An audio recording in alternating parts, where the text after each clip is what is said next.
네, 안녕하세요. 네, 반갑습니다. 귀한 시간 내주신 모두 분들께 진심으로 감사드리고 하나님의 은혜와 또 은혜의 선물이 함께 하시길 간절히 기도합니다. 먼저 하나님께 기도드리고 말씀 교제 나누겠습니다. 우주 만물을 창조하시고 인간의 생사 화복을 주관하시며 각 시대의 우리 인생들을 사랑하시는 거룩하신 창조주 하나님, 감사합니다. 이 땅에 태어나서 하나님이 계시는지, 또 우리가 어디에서 와서 어디로 가는지, 죽음 이후에는 어떠한 세계가 우리에게 예비되어 있는지 전혀 알지 못하고 살아가는 저희들입니다.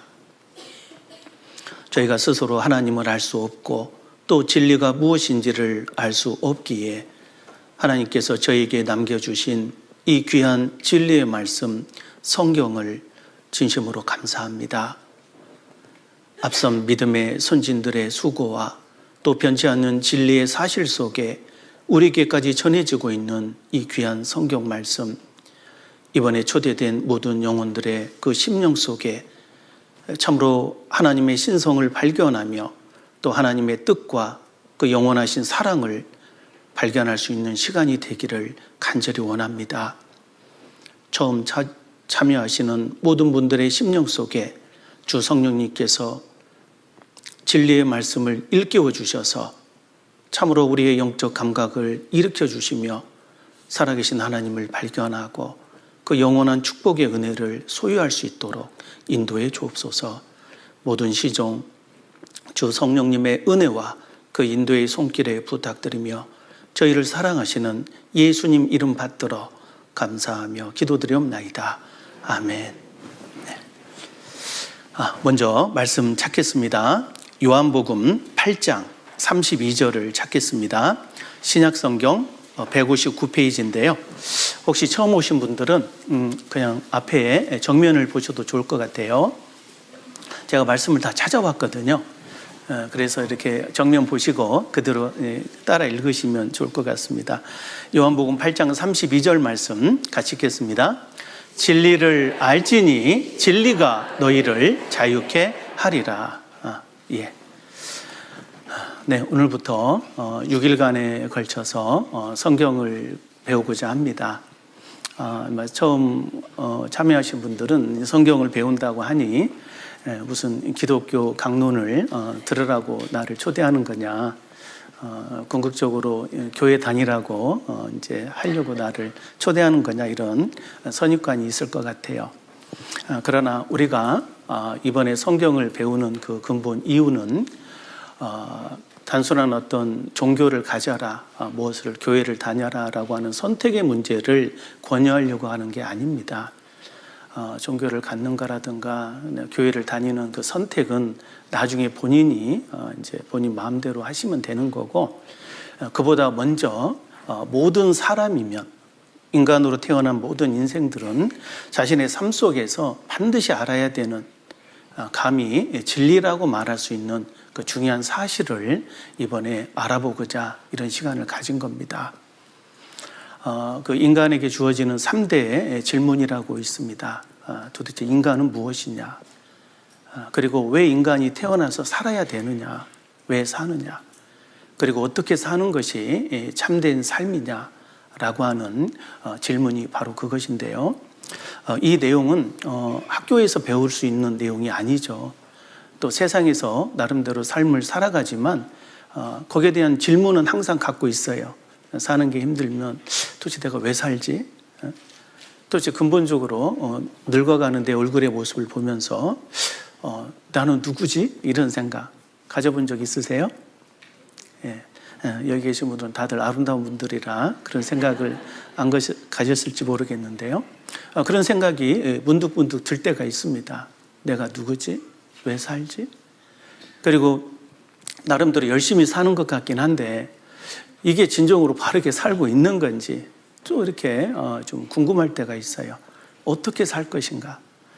이런 질문에 대한 답이 정말 세상에서는 알기 어렵습니다.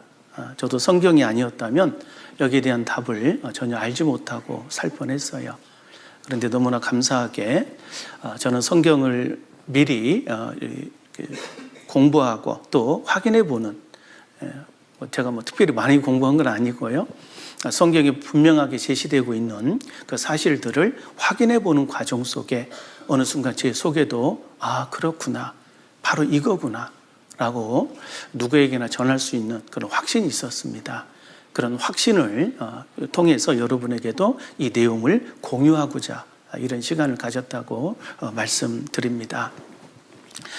그래서 끝까지 말씀을 잘 들어보시고 또 이렇게 초대하신 분들의 그 진심을 외면하지만 않으신다면 틀림없이 6일째 되는 날, 그래서 성경을 사람들이 진리라고 하는구나, 성경은 누구나 알 수 있는, 또 알아야만 되는 그 진리의 사실이 있구나라는 걸 스스로 이렇게 얘기할 수 있을 겁니다. 오늘 시작하는 말씀을 요한복음 8장 32절로 이렇게 시작을 하는데요. 성경에는 전체 31,102개의 구절이 있습니다.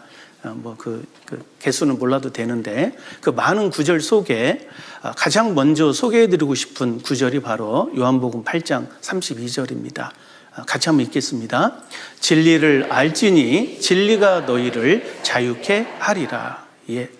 오늘은 이 말씀을 좀 깊이 좀 생각했으면 좋겠어요. 진리라는 게 있다. 그런데 그걸 알아야 된다. 요즘 하도 이 진리라는 단어를 이렇게 가볍게 생각하고 또 아무 상황에서나 이렇게 적용을 하잖아요. 어떤 단순한 걸 가지고도 이건 진리네, 레알, 리얼 하면서 얘기하는데 아무거나 그 진리라고 얘기한다고 해서 진리가 되는 게 아니에요. 그리고 어떤 사람의 어떤 주장이 무조건 진리가 될 수도 있는 게 아니고, 진리는 어느 시대나 또 누구에게나 모든 사람에게 공감이 되는 또 보편 타당한 사실 혹은 그 법칙을 진리라고 합니다. 그러니까 어느 시대나 적용이 돼야 돼요. 과거에만 적용이 됐다가 현재는 적용이 안 된다든지 또 미래의 어떤 그 적용이 잘못된다든지 이런 건 진리가 아닌 거예요. 또 이 사실을 믿든지 안 믿든지, 믿고 안 믿고의 차이가 아닙니다. 모든 사람에게 적용이 되는 그 사실 혹은 법칙, 이런 걸 진리라고 해요. 그 진리는 믿고 안 믿고가 아니라 아느냐 모르냐입니다. 여기 잠깐 이 펜을 좀 제가 꺼내봤는데요. 이 펜을 놓으면 어떻게 될까요? 갑자기 떨어진다고 단언하십니까? 이제 몇 가지 조건이 있어요. 1번, 놔봐야 한다. 그렇죠. 놔봐야 알겠죠. 2번, 떨어진다. 3번, 옆으로 간다. 4번, 위로 날아간다. 몇 번이죠? 왜 3번이 떨어진다고 다 믿을 수 있어요? 왜 그럴까요? 분명히 보면 놔봐야 한다라고 하는 게 맞을 것 같은데 이 속에는 진리가 있다는 걸 아는 사람들이 있어요. 바로 법칙, 만율력의 법칙, 중력의 법칙이라고 하죠. 누가 놔도 떨어집니다. 어디서 놔도 떨어지고 또 어제도 떨어지고 오늘 떨어지죠. 내일 놓으면 어떻게 될까요? 내일 놔보겠지만 분명히 떨어집니다. 이게 법칙으로 알고 있으면은 이게 떨어진다는 것, 모든 만물 속에는 인력이 작용하고 있다. 그 인력의 그 상관관계가 거리의 제곱에 반비례하고 각각의 무게에서 이제 중력 가속도를 뺀 게 질량입니다. 질량의 곱에 비례한다. 이것이 법칙이거든요. 그래서 이 지구덩어리라는 이 질량과 이 페닐의 질량이 서로 달라요. 질량이 강력한 이 지구덩어리 쪽으로 인력이 작용하는 겁니다. 위로 던져도 다시 떨어져요. 이게 만율력의 법칙이거든요. 이 법칙을 명확하게 알게 되면은 그다음부터는 누가 나도 떨어진다는 걸 그냥 믿음이 가버리는 거예요. 믿음이라는 것은 어떤 법칙을 알고 진리를 진리로 인식하게 되면 그냥 믿음이 가는 겁니다. 이런 것이 변치 않는 진리의 믿음이라고 하는 거죠. 그런데 이제 그렇지 않고 그냥 덮어놓고 믿는 믿음이 있어요. 이런 걸 종교적인 믿음이라고 하는 겁니다. 누구의 가르침을 그냥 따라가는 거. 저는 이 성경을 공부하는 이유가 절대 종교적인 어떤 교리를 배우기 위해서 가르친다고 말씀 안 드립니다. 우리가 반드시 알아야 되는 진리의 사실이 있기 때문에 그건 모르는 사람에게 답답한 거예요. 아는 사람에겐 엄청난 혜택이 주어집니다. 그 진리의 사실을 이용해서 미래를 준비할 수 있거든요. 요즘 한참 이 주식의 열풍이라고 하던데요. 주가의 흐름을 우리가 모르기 때문에 이제 투자를 안 하고 있는데, 어떤 주가의 흐름을 정말 어떤 보이지 않는 법칙을 알게 되고 그걸 진리적으로 분명히 알게 된 사람이 있다면 그 주식 투자를 할까요, 안 할까요? 한단 말이에요. 이 떨어지는 그 원리, 올라가는 원리, 그걸 명확하게 알면 투자할 수밖에 없어요. 그럼 많은 혜택을 얻을 수 있죠. 그걸 무조건 믿고 접근하는 사람들이 있죠. 누가 말하니까 그냥 믿고 엄청 투자했다가 나중에 큰 손실을 보는 경우도 있잖아요. 믿음은 믿음인데 진리에 기반하지 않는 믿음은 사실 자신을 속일 경우가 대부분이에요. 그러나 어떤 원리를 명확하게 알고 변하지 않는 법칙을 분명히 우리가 알게 된다면 미래를 정확하게 예측하고 준비할 수 있는 겁니다. 진리를 알지니 진리가 너희를 자유케 하리라. 이 말씀 보면은 진리를 아는 건 좋은데 왜 진리가 너희를 자유케 한다, 이런 말씀을 하실까? 우리는 뭐 자유 대한민국에 살고 있기 때문에 뭐 자유스러운데 왜 우리를 자유케 한다고 하냐? 그러나 사실은요, 인간은 뭔가에 매여서 삽니다. 사실은 모른다고 하는 그 무지 속에 갇혀 있고, 뭔가 하나님 앞에 말한다면 죄라고 하는 그 잘못된 이 사고방식과 잘못된 어떤 가치관 속에 갇혀 있어요. 그래서 실제로 진리를 모릅니다. 그래서 그 모르고 있는 상황 속에서 뭔가에 매여서 살고 있어요. 옛날에 그 소크라테스라고 하는 분은 그랬죠. 내 자신을 알라. 그 말이 굉장히 중요한 의미가 있는데, 그 속뜻이 뭐냐면 우리 인간은 자기가 진리를 모르고 있다는 사실을 모르고 있다. 그렇기 때문에 모르면서도 진리를 찾으려고 하질 않는다는 거예요. 그러나 네 자신을 알아라. 너는 진리를 모르고 있지 않느냐. 그 사실을 명확하게 인식하면 너는 진리를 찾을 수 있다. 찾아갈 수 있다. 그리고 진리를 발견할 수 있다라고 하는 그 내용을 설명하는 겁니다. 그래서 나는 뭔가를 모르고 있다는 사실을 그 자체를 깨닫는 것도 굉장히 중요한 그 진리를 찾는 그 출발점이라 할 수 있어요. 실제 우리 인간의 삶을 이렇게 조사해 보면은 인간의 삶을 이렇게 설명하는 또 연구하는 학문이 있어요. 바로 사상과 철학이죠. 그중에 유명한 그 폴 틸리라는 사람이 그동안의 그 인간의 삶을 쭉 이렇게 연구해 보니까 모든 인간에게는 이 세 가지의 불안 요소가 있다고 얘기를 합니다. 그런지 안 그런지 한번 좀 살펴보시죠. 인간은 이 운명과 죽음에 대한 불안감이 있답니다. 여기에 매여 있대요. 항상 나름대로 열심히는 사는데 뭔가 벗어날 수 없는 운명이 있다라는 거예요. 뭐 팔자라고 하죠. 팔자는 뒤집어도 팔자라고 합니다. 그래서 이 뒤집을 수가 없는 거야. 내가 어느 집안에 태어나고 싶어서 태어난 사람 없잖아요. 내가 흙수저로 태어나고 싶어서 흙수저로 태어난 사람 없을 거고. 그런데 그 상황 속에서 쭉 가는 것이 뭔가 이렇게 뭐에 매여 있다라는 거죠. 그리고 죽음이라는 것, 피할 수 없는 그 죽음이 다가오면 거기서 불안감을 느끼는 거예요. 아무리 뭐 그냥 이 험난한 세상 확 죽어버려야 되겠다 하더라도 정작 죽음이 딱 자기 앞에 오면은 엄청 불안해합니다.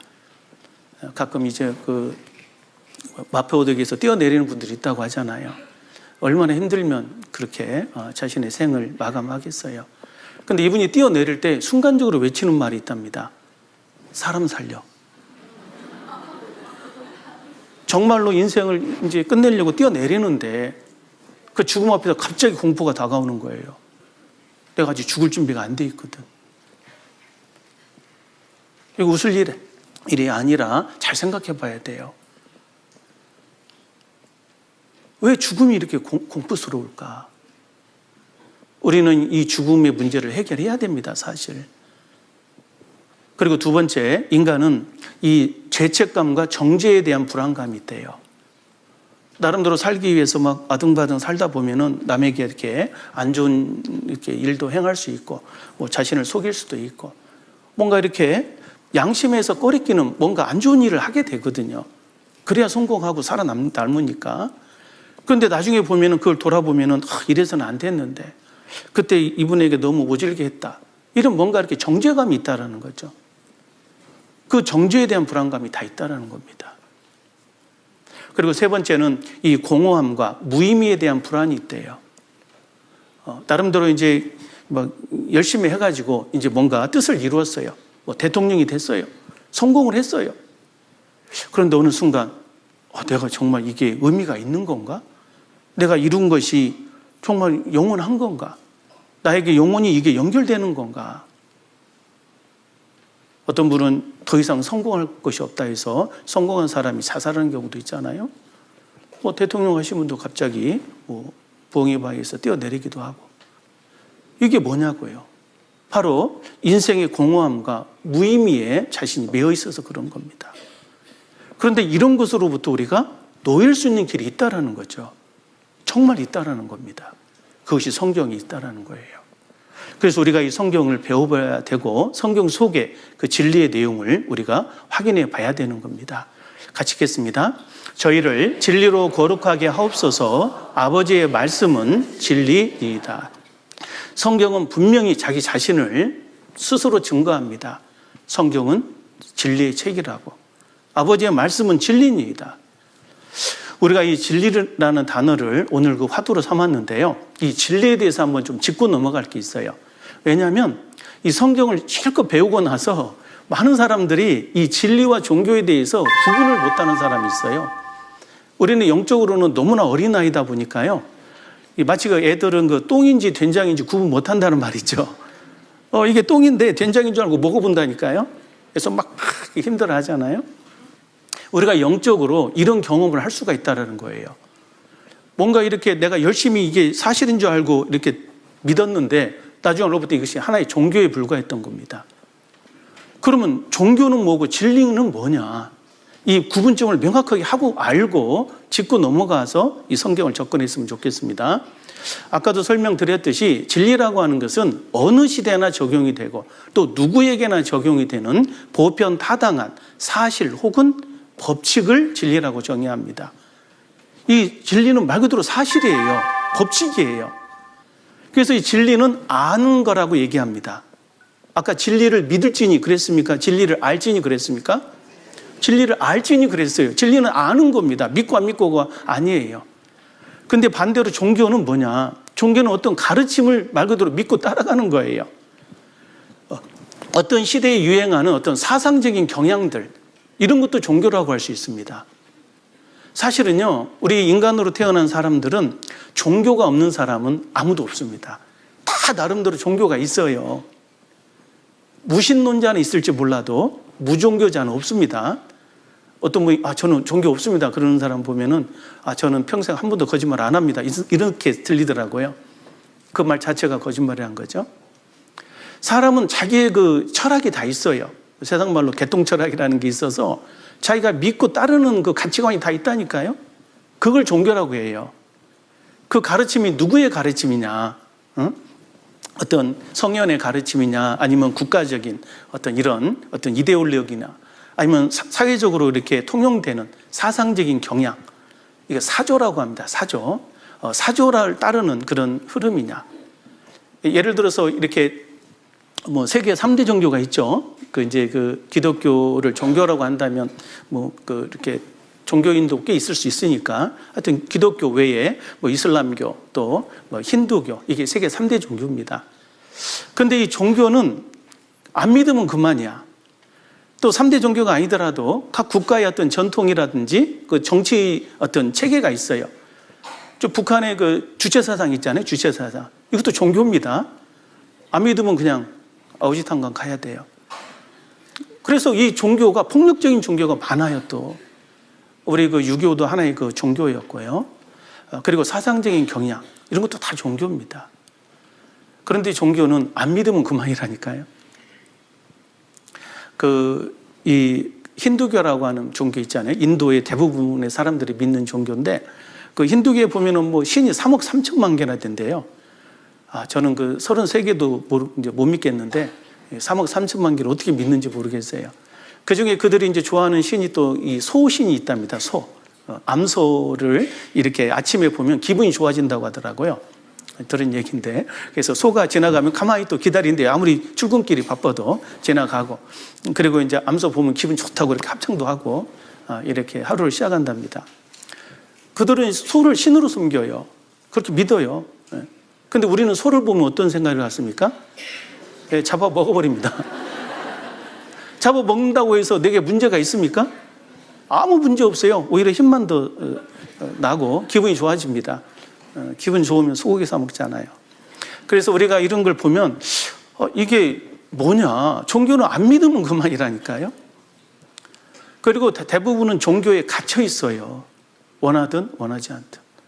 옛날 조선시대에는 유교라는 그 가르침에 이렇게 갇혀 있었고, 그리고 이데올로기도 갈수록 변해가잖아요. 지금은 이제 많이 개인주의화되고 물질 만능으로 바뀌지만, 옛날에는 그 사농공상이라고 있습니다.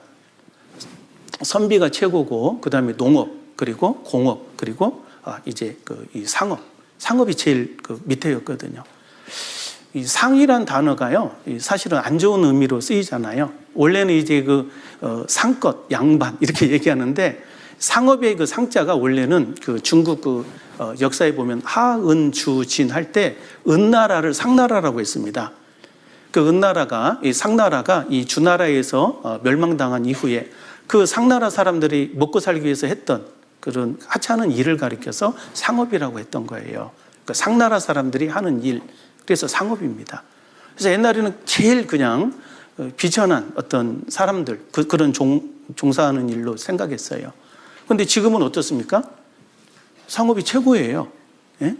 옛날에는 농업하면 뭐 중간은 따라간다고 했거든요. 뭐 농자, 천하지 보냐 해서 천하의 근본이다 하면서 이제 괜찮았는데, 요즘은 농사하면은 장가도 가기 어려워요. 그리고 옛날에 이제 중상주의라는 르네상스 이후에 일이 나오면서 중상주의 이데올로기가 생기면서 돈이 최고다, 점점 이렇게 바뀌고, 지금은 어때요? 상업보다 더 물질 만능주의로 바뀌었어요. 옛날에는 돈에 대해서 큰 가치를 안 가졌거든요. 뭐 안빈낙도란 말 들어보셨죠? 가난하지만 편안하게 살면 그 자체가 군자의 도라고 생각했어요. 그렇게 믿었단 말이에요. 그런데 지금은 돈 없으면 인간 취급도 못 받습니다. 물질 만능주의가 돼버린 거예요.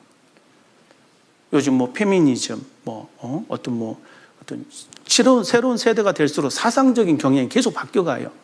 근데 옛날에는 그게 진리가 아니었기 때문에, 종교였기 때문에 그런 것이 바뀐단 말이에요. 그러니까 종교는 특징적으로 바뀐다. 그리고 안 믿으면 그만이다. 그 이슬람이라고는 폭력 종교 있잖아요. 안 믿으면 그만인데, 믿는 사람들은 광적으로 믿어요. 자기 목숨을 불살라서 막 믿잖아요. 근데 그 믿는 근거가 뭐냐? 그게 진리냐? 정말 내가 알고 믿고 있는 것이 진리라면은 자기 자식에게도 명확하게 이것이 중요하다고 가르칠 수 있어야 돼요. 자기 양심적으로. 진리니까.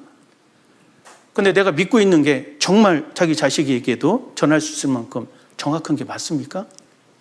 그게 아니라면 자기 스스로 종교에 갇혀 있는 거예요. 그래서 이 종교에 갇혀 있는 것은, 이건 너무나 안타까운 겁니다. 종교는 안 믿으면 그만이에요. 소를 믿고자 선택하는 사람도 자기 자유가 있지만 종교의 자유가 있으니까요. 그러나 소를 잡아먹어버려도 된단 말이에요. 아무 문제 안 생긴다고. 종교는 안 믿으면 그만인 거예요. 그러나 진리는 알아야 돼요. 모르면 모르는 사람만 답답한 겁니다. 그래서 성경을 우리가 배워야 된다는 거예요. 왜 성경을 이렇게 소개해 줄 때 이게 진리라고 얘기를 하는지를 좀 진지하게 생각해 봤으면 좋겠습니다. 우리가 왜 성경을 배워야 되느냐? 성경은 진리를 선포하고 있는 책이기 때문에 그렇습니다. 성경 첫 구절 아마 아시는 분 많을 텐데 같이 한번 읽겠습니다. 태초에 하나님이 천지를 창조하시니라. 예, 성경 이런 식으로 돼 있어요. 처음부터 뭔가를 선포합니다. 사람들 생각은 이 생각 저 생각을 가질 수 있는데 하나님께서는 그냥 선포를 해버려요. 이건 이거라고. 마치 우리가 학창시절에 배웠던 과목 중에 수학이라는 과목 있죠. 이 수학이라는 과목은 뭔가 이렇게 막 논설문 같이 설명하는 게 아니에요. 그냥 딱 공식을 제시합니다. 뭐 근해 공식 딱 나오잖아요. 모든 2차 방정식의 해를 구할 수 있는 공식 딱 나옵니다. 다 외우시나요? 기억나시나요? 뭐 2a분의 마이너스 b 플러스 마스 루트 b제곱 마이너스 4ac. 하도 저는 수학을 좋아했고 이제 좀 지금도 기억이 나는데 그 수학에 관한 걸 보면 수학은 항상 선포식이에요. 그래서 이제 수학을 못하는 사람들은 처음에 딱 나오는 그 내용을 이제 기분이 나쁜 거야. 이거 내가 왜 외워야지? 그래서 이제 안 외웁니다. 그리고 막 피탁하게 그걸 이렇게 생각을 해요. 그러면 이제 그 나오는 문제를 하나도 못 푸는 거예요. 그러나 처음에는 이제 기분이 나쁘더라도 한번 도대체 이 공식이 왜 나왔는지를 좀 살펴봐야 돼.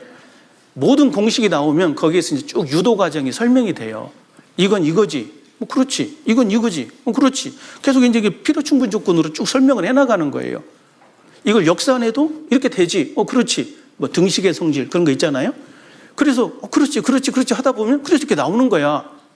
진짜인가? 다시 역산해서 이렇게 거슬러 올라가면 진짜 그러네. 이렇게도 되고 이렇게도 되는 거예요. 이건 맞네. 그래서 이제 딱 마음에 정리가 되면은 그다음부터 어떤 문제가 나오든지 간에 이게 그 2차 방정식 구하는 그 공식에 딱 넣으면 다 답이 나와버린다는 거죠. 이 수학과 비슷한 그 선포식으로 되어 있는 책이 바로 성경이라는 겁니다. 그래서 그냥 딱 선포를 해요. 이건 이거다. 처음에는 이게 맞나? 아닌 것 같은데. 그런데 이제 쭉 유도 과정을 보면은 진짜 이게 맞거든요. 그리고 확인을 해봐요. 검사를 해보는 겁니다. 진짜 그런가? 진짜 그런 거예요. 어느 순간은 마음속에 이건 종교 경전이 아니다. 이건 진짜 사실이다. 이건 진리다. 이게 마음에 믿음이 형성되는 겁니다. 그게 형성이 되니까 이제 그때부터 쭉 얘기하는 것들이 다 수용이 되는 거예요. 그리고 인생의 문제도 그 원리에 의해서 쭉 적용해보면 진짜 풀어지는 겁니다. 아까 말씀드린 인간의 3대 질문. 내가 왜 살지? 도대체 인간이 뭐냐? 도대체 어떤 게 진정으로 가치 있는 삶이냐? 이런 내용들이 성경 속에서 다 풀어지게 돼 있단 말이에요. 그러니까 그 명확한 그 답을 얻을 수 있기 때문에 이 성경을 배워야 된다고 말씀드리는 겁니다. 이 창세기 1장 1절만 잘 보더라도요, 우리가 세상에서 이렇게 막연히 생각하는 어떤 종교적인 가르침, 그런 어떤 잘못된 생각들이 다 정리가 돼버립니다. 잘못됐다라는 거예요. 예를 들어서 이렇게 무시무종을 가르치는 종교가 있어요. 시작도 없고 끝도 없다. 그러나 성경은 명확하게 태초에 그리고 종말을 처음부터 구하며 시작과 종말을 딱 얘기를 해버립니다. 시작이 어떻게 됐고 어떤 인과관계를 통해서 종말이 이렇게 이루어진다. 딱 나오기 때문에 그냥 모르기 때문에 모르겠다. 무시무종. 이런 주장이 어처구니 없는 주장이라는 것을 알게 되죠. 또 하나님이 계시다는 말씀 속에 이 세상에 큰 어떤 그 양대 이 구분되는 것이 창조를 인정하느냐 아니면 인정하지 않느냐로 나뉘는 이 사상이 있습니다. 우리가 잘 아는 무신론, 다신론, 유물론, 또 진화론도 마찬가지죠. 이런 것들이 잘못됐다. 정말 신이 계시고 또 신이 많이 있는 게 아니다.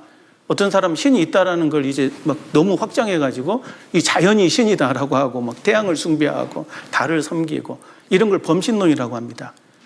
이런 것이 신이 아니라 이 모든 것을 창조한 딱 한 분의 신이 계시다라는 것이 바로 성경의 선포입니다. 그래서 우리가 이 내용을 잘 볼 때 생각을 좀 정리를 해야 돼요. 이게 진짜로 사실이라면. 그리고 처음에는 안 믿어지죠. 당연히 내 생각이 있으니까. 그러나 내 생각을 조금만 옆으로 치워놓고 버리라는 얘기 아닙니다.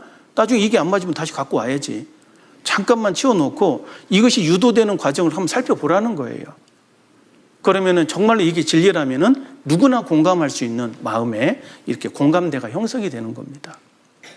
그래서 이런 무시무종, 무신론, 유물론, 범신론, 그리고 진화론 같은 것이 잘못됐다는 것을 알 수가 있죠. 근데 요즘 시대의 큰 그 사조가, 진짜 무서운 사조가 진화론이라는 사조. 이것이 종교라는 걸 사람들이 모르고 있는 것 같아요. 여러분, 진화론이 과학적 사실입니까? 아니면 종교입니까? 저는 옛날에 이게 과학적인 사실인 줄 알았어요. 저도 이공계 나왔습니다. 누구보다도 그 진화론을 좀 이해한다고 생각했던 사람이에요. 그리고 당연히 그게 맞는 줄 알았어요. 나중에 대학 들어가서 자연과학, 지구과학을 이렇게 공부하면서 깜짝 놀랐어요. 이게 뭐야? 진화론이 안 맞는 것 같네? 점점 이제 우리가 알고 있는 그 현실, 어떤 우주의 어떤 상관관계, 어떤 그 역사에 대해서도 보니까 너무나 이게 엉터리가 많은 거예요. 저는 전공을 전자공학을 전공했습니다.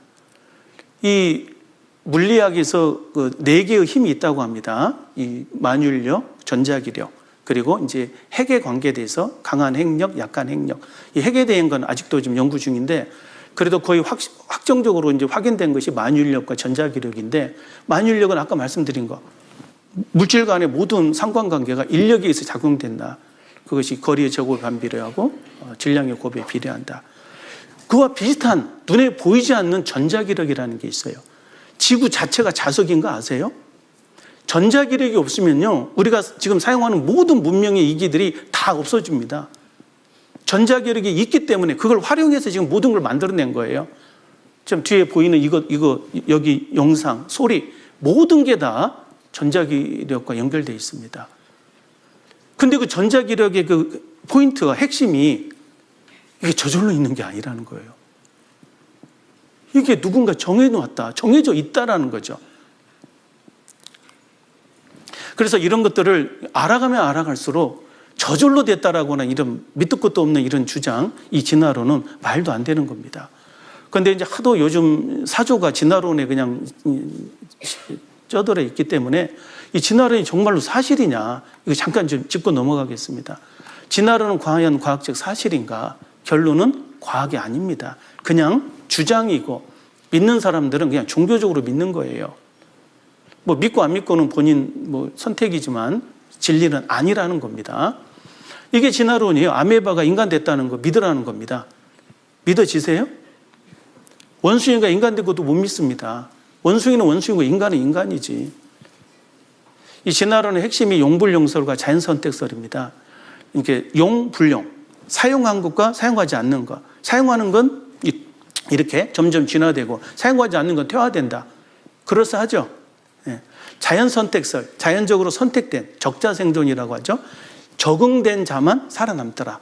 이게 이제 진화론의 핵심 두 기둥이에요. 그런데 중요한 것은 이것이 전부 다 그럴싸한 주장이지만 과학자들이 보면은 말도 안 되는 헛소리예요. 뭔 소리냐? 획득된 형질은 절대 유전이 안 된다는 겁니다. 이게 법칙이에요. 유전 법칙. 그러니까 뭔가 이렇게 자식이, 그러니까 부모가 열심히 공부 잘해서 뭘 알았다고 해서 태어난 자식이 그걸 알고 있느냐? 전혀 그렇지 않다라는 거예요. 획득된 형질은 유전이 안 돼요. 이게 법칙입니다. 여러분, 가설이 위에 있는 겁니까? 법칙이 위에 있는 겁니까? 법칙이 위에 있는 거예요. 법 중에서도 헌법이 최고 위에 있잖아요. 아무리 판례법, 이런 상법 이런 게 맞아도 헌법에 맞지 않으면 이게 또 무시되는 겁니다. 법칙이 우선이기 때문에 이것은 말도 안 되는 거예요. 나중에 이제 말이 안 되니까 야, 돌연변이 있지 않냐 해서 이제 돌연변 이설을 갖고 나왔는데, 이것도 역시 돌연변이가 생기긴 생겨요. 그 당대, 예를 들어서 어떤 사자하고 호랑이하고 이렇게 섞으면 라이언, 타이완 이런 것들이 생깁니다. 타이완 이런 것들이. 근데 이제 라이거, 타이완 이런 것들이 생기는데, 중요한 것은 이런 것들이 뒤로 유전이 안 돼요. 당대에 끝나버립니다. 그러니까 아무리 진화론자들이 진화가 맞다라고 막 억지로 맞춰보려고 하는데 법칙은 절대 그렇지 않다는 거예요. 이 진리의 엄정성이라는 게 있어요. 진리는 대충 넘어가질 않아요. 아닌 건 계속 아니라고 얘기합니다. 여러분, 종교적으로 성경을 접하는 사람에게 묻고 싶어요. 여러분, 천국 갈 수 있습니까? 아니면 죽어봐야 합니까? 죽어봐야 안다는 사람은 이걸 성경을 진리로 인식하고 있지 않는 사람이에요. 그분은 자기 양심이 알아요. 자기는 천국 못 갑니다. 진리는 엄정이에요. 내일 태양이 동쪽에서 떠오릅니까? 저는 믿습니다. 내일 태양이 동쪽에서 떠오르거든. 법칙이니까. 지구가 서에서 동으로 돌고 있고, 밤이지만 서에서 동으로 돌고 있기 때문에 마치 태양이 동쪽에서 떠오른 것 같이 보이는 거예요. 내일 되면 반드시 태양은 동쪽에서 떠오릅니다. 우리가 일출 보려면 동해안 가야 돼요? 서해안 가야 돼요? 동해안 가야 돼요. 반드시 동쪽에서 떠오르거든. 이걸 진리적으로 알고 있기 때문에 그걸 믿는단 말입니다. 가봐야 아는 게 아니라. 저는 죽음 이후에 내가 천국 갈 수 있을까? 천국 갈 수 있다고 저는 믿습니다. 죽어봐야 하는 게 아니고 진리적으로 말이죠. 진리를 명확하게 알게 되면 절대 그것이 흔들리지 않아요. 이랬다 저랬다 안 하는 겁니다. 자, 어쨌든 이 진화론은 이런 가설에 의해서 시작된 그 종교인데 이게 다 틀렸다는 겁니다. 기본적으로 유전 법칙을 위배합니다. 처음 출발부터 이상해요. 진화론은 그냥 우연에 의해서 생명이 태어났을 거다. 그 자체가 말이 안 된다는 거예요. 반드시 생명은 생명에서만 태어나는 겁니다. 이게 법칙이에요. 그리고 후천적으로 획득된 형질은 유전이 안 되기 때문에 이것이 유전 점점 이렇게 용불용설이라든지 자연 선택설이 그 말 자체가 틀린 겁니다. 그리고 두 번째, 이 연력학 제2법칙을 위배한다고 하는데 이게 뭐냐면 엔트로피 증가의 법칙, 즉 모든 삼라만상은 무질서로 나아가고 있습니다. 이게 법칙이라는 거예요. 아무리 탱탱한 사과도 시간이 지나면 박삭 썩어간다. 무질서가 증가되는 이게 법칙이래. 방향성이 무질서 쪽으로 가고 있다는 얘기예요. 근데 이 진화론은 이것을 거꾸로 설명하거든요. 완전 무질서에 있던 것이 시간이 지나면서 질서 있는 걸로 바뀌었다. 이건 이 연력학이 뭔지도 모르는 사람의 주장이라는 거죠.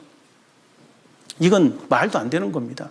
박삭 썩은 사과를 냉장고에 오래 놔뒀더니 탱탱한 사과가 됐다. 이걸 믿으라고 하는 게 진화론이라니까요. 말이 안 되는 겁니다. 그리고 도련변이설도 해로운 방향으로 가고 당대에 끝난다는 거. 그리고 세 번째, 이 진화론의 어떤 개연성, 그래도 맞을 수 있다라고 생각되는 게 뭐냐면 이 어떤 시간의 과정, 오랜 시간이라는 것 때문입니다. 우연과 오랜 시간. 그러나 이 확률이라는 학문이 있어요. 수학에. 확률은 이게 법칙입니다.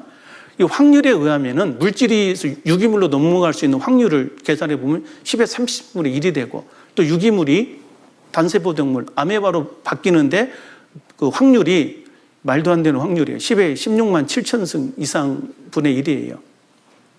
그러나 수학에서 10의 50승 이하는 절대 확률 제로입니다. 이건 일어나지 않는다는 거예요. 그러니까 말도 안 되는 그 가설이 돼서는 안 되는 겁니다. 여러분 99.9999999 하고 0.00001하고 둘 중에 어떤 거 선택하겠습니까? 당연히 99.99999 이것이 확률적으로 높기 때문에 이걸 선택하는 게 맞죠. 근데 이 진화론자들 얘기는 뭐냐? 99.99999가 사실인데 이것도 50%, 0.0000001도 이것도 그 진화론이 맞을 확률이 있는데 이것도 50%로 잡고 있는 거예요.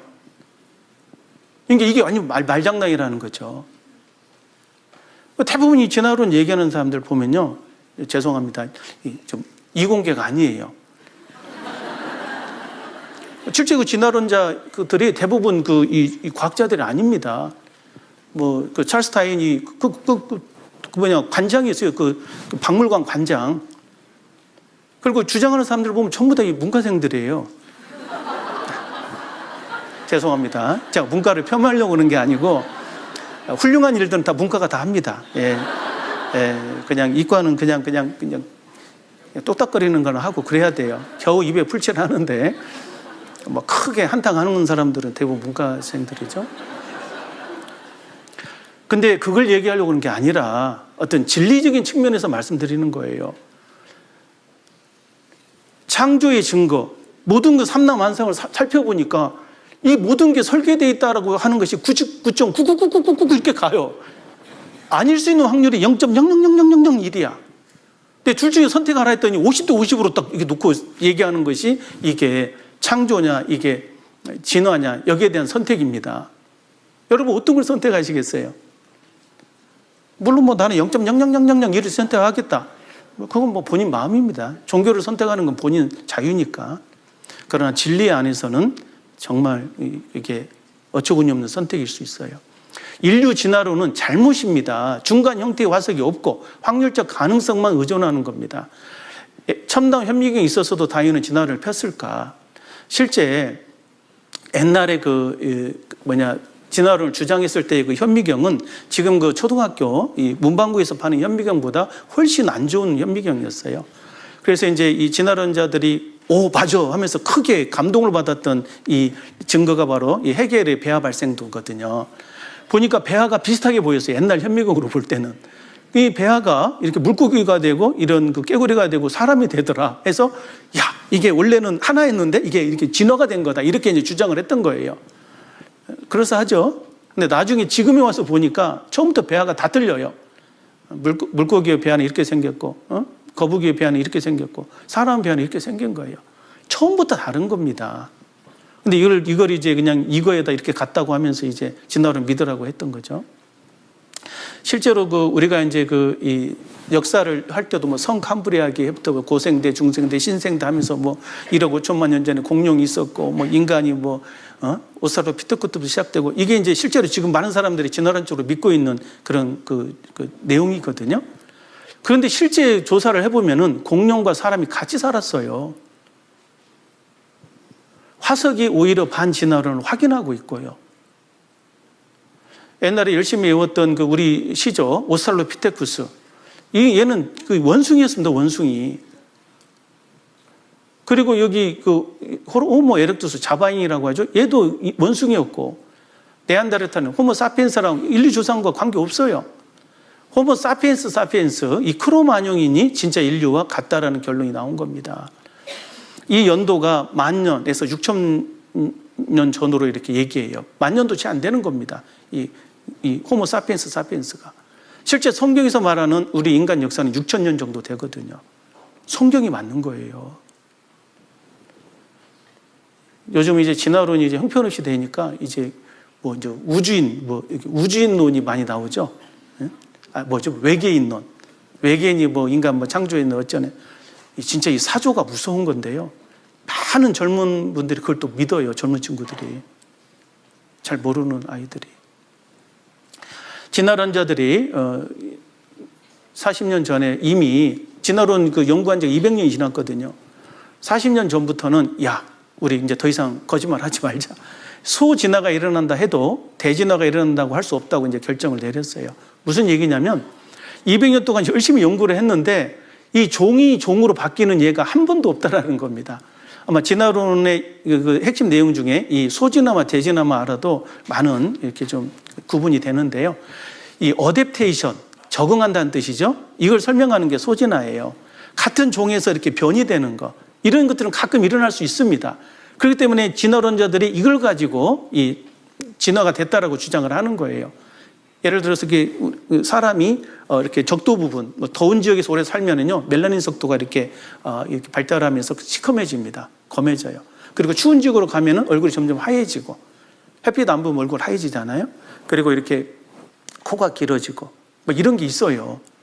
그런데 이제 이런 걸 가지고 소진화가 일어난다고 해서 대진화가 일어난다고 할 수는 없다라는 거죠. 에볼루션이 대진화인데 에볼루션은 지금까지 한 건도 일어난 적이 없습니다. 이 소진화 가지고 이렇게 따따부따 하는 거예요. 그래서 이 골수 진화론자가 창조론자가 됐다. 당연하죠. 이 과학자들은 양심의 가책을 받을 수밖에 없어요. 사실이 아니니까. 진화는 이론일 뿐 사실 인식은 잘못됐다. 이 진화론의 사조가 이게 문해부흥이라고 합니까? 그 이후에 쫙 전 세계를 휩쓸면서요, 정말 인간이 급속도로 타락해 갑니다. 모든 게 그냥 이제 자기 위주로 바뀌고, 말 그대로 적자 생존이에요. 요즘도 그런 얘기 많이 하잖아요. 야, 각자 살아남아라. 갈수록 혼돈으로 가는 거예요. 자, 어쨌든 오늘 시간은 진화론이 잘못됐다는 거 말씀드리려고 한 게 아니라, 진화론은 사실이 아니다라는 거, 물론 믿고 싶으면 마음대로 하세요. 종교의 자유가 있으니까. 그러나 진리가 아니라는 것만은 좀 알고 살았으면 좋겠습니다. 그리고 실제로 이게 창조냐 어떤 진화야라고 하는 그 개념을 꼭 성경이 아니더라도 양심적으로 이렇게 봤을 때 어떤 가치관으로 세상을 바라보냐에 따라서 정말 그 사람의 삶이 완전 달라집니다. 그런데 성경의 하나님께서는 명확히 얘기하죠. 도대체 무지한 말로 이치를 어둡게 하는 자가 누구냐? 이 세상 살다 보면은 정말 하나님을 보시면 너무 엉터리 같은 사람들이 많아요. 그래서 직접 나타나서 하신 말씀입니다. 도대체 무지한 말로 이치를 누가 어둡게 하냐? 내가 너에게 한번 물어보겠다. 너는 대장부처럼 허리를 묶고 내가 네게 묻는 거 한번 얘기해봐라. 너 진짜 뭐 아냐? 그럼 물어볼 테니까 얘기해봐라. 그러면서 질문하는 거예요. 내가 땅에 기초를 놓을 때 너 어디 있었냐? 내가 우주 만들고 있을 때 너 어디 있었냐고 물어봅니다. 너 깨달아 알고 있냐 이거? 말해보라는 겁니다. 그러면서 놀라운 말씀을 해요. 누가 그 도량을 정했는지, 누가 그 준승을 그 위에 띄웠었는지 내가 아느냐? 이게 일반적으로 보면 무슨 소리인지 모르잖아요. 근데 이 물리학자들이 이 말씀을 보면은 막 눈이 번쩍번쩍 띕니다. 이 전문가는 전문 용어가 들리면은 갑자기 확 이게 뭔가 뛰게 돼 있어요. 예를 들어서 이제 화투 치는 사람들 뭐 밑장 빼기 이 얘기가 들리면 어때요?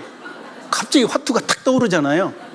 이건 화투계에 있는 전문 용어인데 뭐 이런 얘기를 쓰지? 이 물리학자들이 봤을 때 이 표현이 너무 놀라운 거예요. 이 모든 삼라만상에 도량이 정해져 있다라는 겁니다. 그리고 준승이라는 것은 이제 영어 성경 보면 디스턴스, 거리를 뜻합니다. 이게 띄워져 있다. 다른 말로 메저, 재어져 있다 이 말이에요. 거리가 정해져 있다 이 말입니다. 이게 뭘 얘기하고 있는 거냐면 이제 만율력 같은 걸 보면은요, 모든 별들이 잡아당기는 힘이 있어요. 근데 이것이 이제 그 질량의 곱에 비례하고 거리의 저곱에 반비례합니다. 거리와 질량의 상관관계가 돼 있단 말이에요. 그 도량이 정해져 있다 이 말이에요. 크기도 질량 양자. 이게 다 정해져 있어요. 이 태양과 지구만 보더라도요, 이게 1억 5천만 킬로가 딱 이게 정해져 있습니다. 더 멀리 가버리면 이제 우주로 날아가 버립니다. 이 원심력에 의해서요. 더 가까이 오면은 만율력이 더 세가지고 잡아당겨서 이제 태양과 부딪혀 버립니다. 이게 나가려고 하는 원심력과 당기는 그 만율력이 딱 균형을 이루면서 돌고 있어요. 또 이 그 지구가 10만 8천 킬로의 시속으로 이 태양을 돌고 있습니다. 10만 8천 킬로미터입니다. 시속. 우리가 KTX 빠르게 달릴 때 300킬로잖아요. 그거의 360배예요. 어마어마한 속도입니다. 자전은 또 시속 1600킬로로 돌고 있고. 근데 지금 모르고 있잖아요, 지금. 근데 사실이 그렇다는 거예요. 지구 내부가 자석으로 돼 있고. 이런 거 하나씩 이게 확인하다 보면은요, 이 우주 만물이 이렇게 돌고 있는 자체가 기적입니다, 여러분. 그거 아세요? 아무 생각 없이 살거든, 우리는. 모른다는 사실도 모른 채 살고 있어요. 이 모든 게 얼마나 정교하게 설계되어 있고 돌고 있는데, 그 속에서 우리가 하루하루를 이렇게 기적같이 살고 있는데, 그 삶을 그냥 우습게 생각하고. 삶은 기적입니다, 여러분.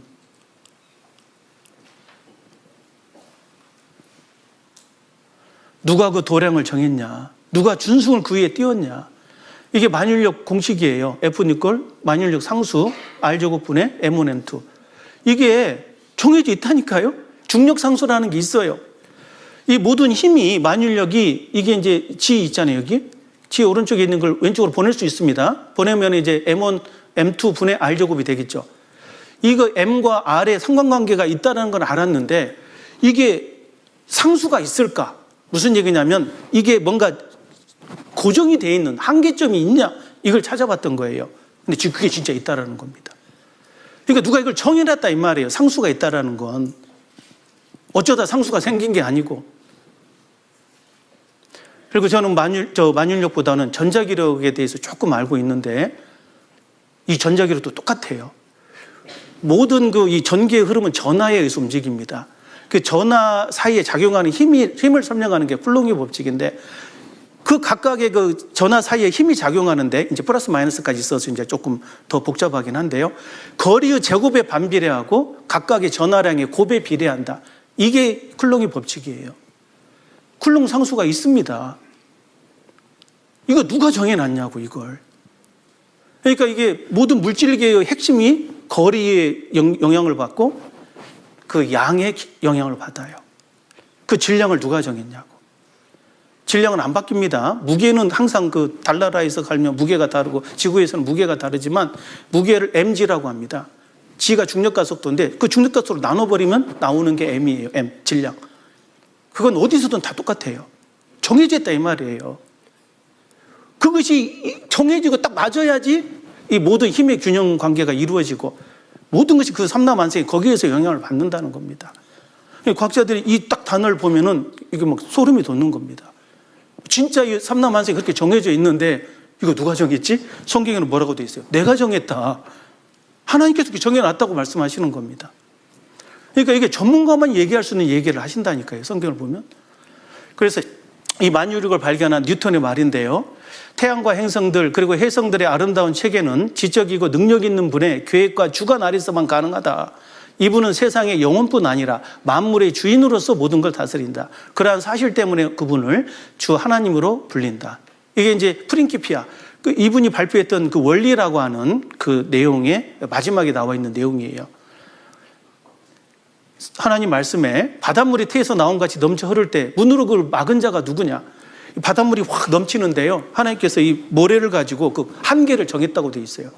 그래서 해변가에 모래가 그냥 있는 게 아닙니다.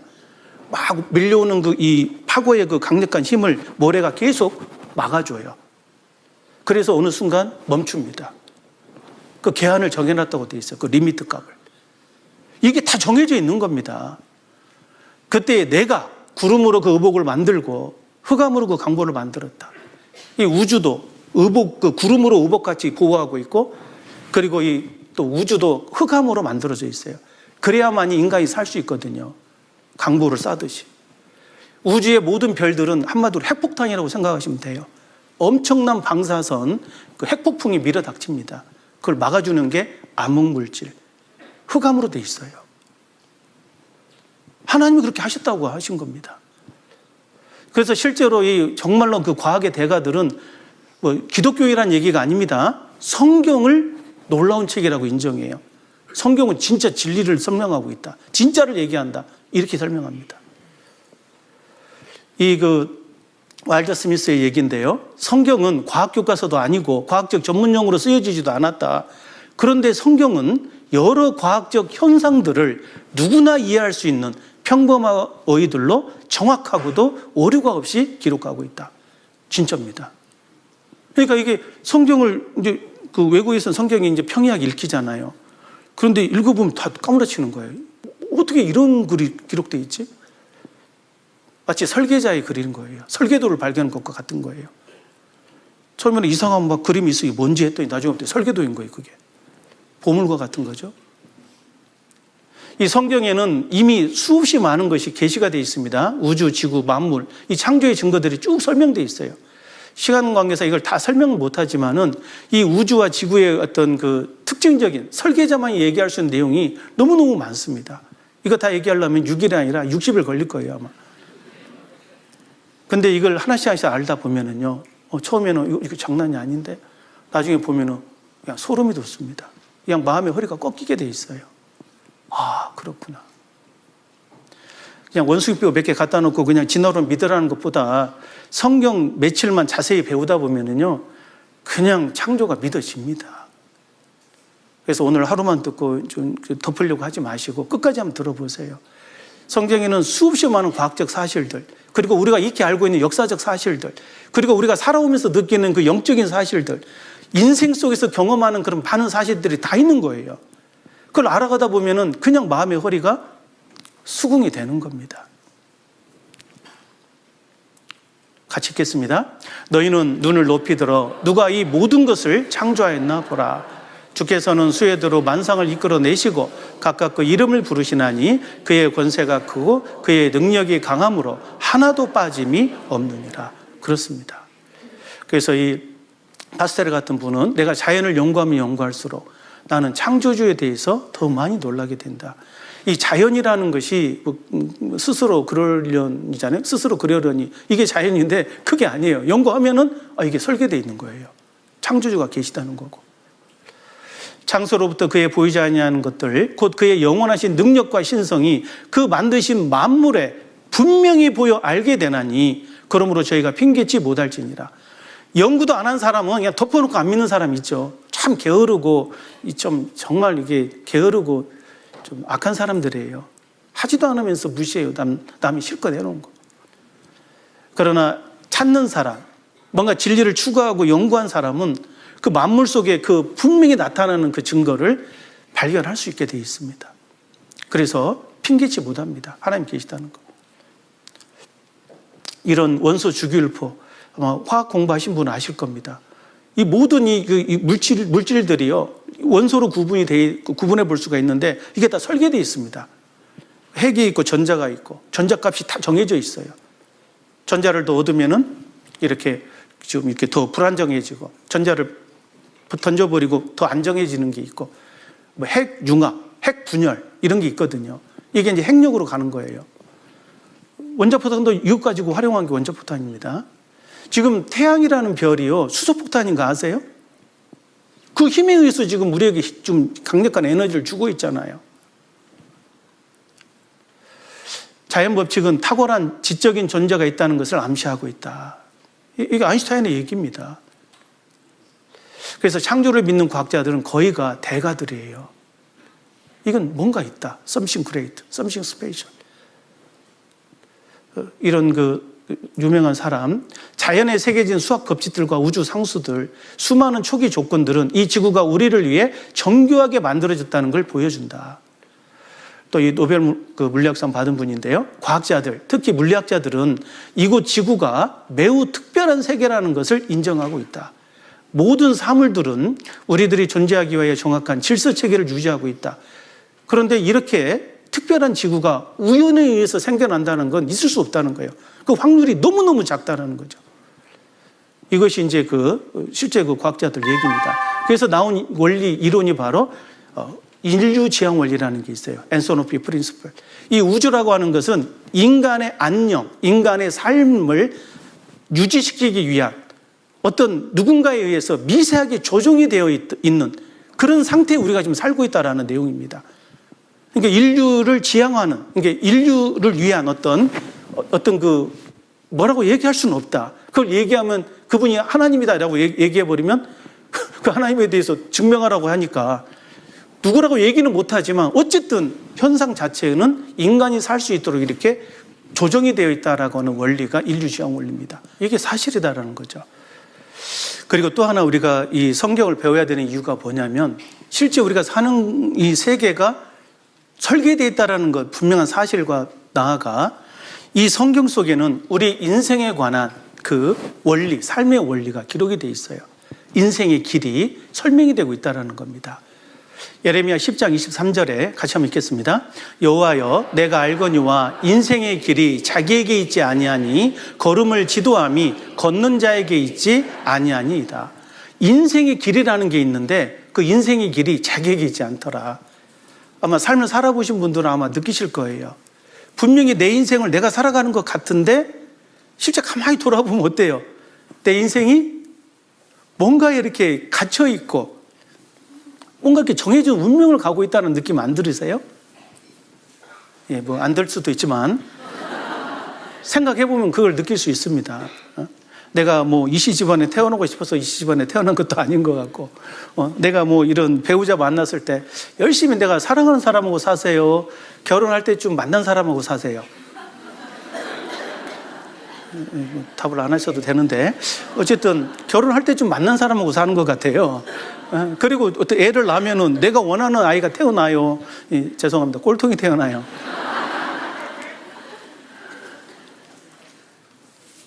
그리고 늙기 싫은데 늙어가고 병들고 인생이 이것밖에 안 되나? 결국 죽어가고 뭔가 좀 인생의 길이 조금 피할 수 없는 뭔가에 좀 우리가 지금 갇혀 있는 느낌 안 들으세요? 분명히 내가 내 인생을 사는 것 같은데 왜 이러냐? 이게 그렇다는 거예요, 실제로.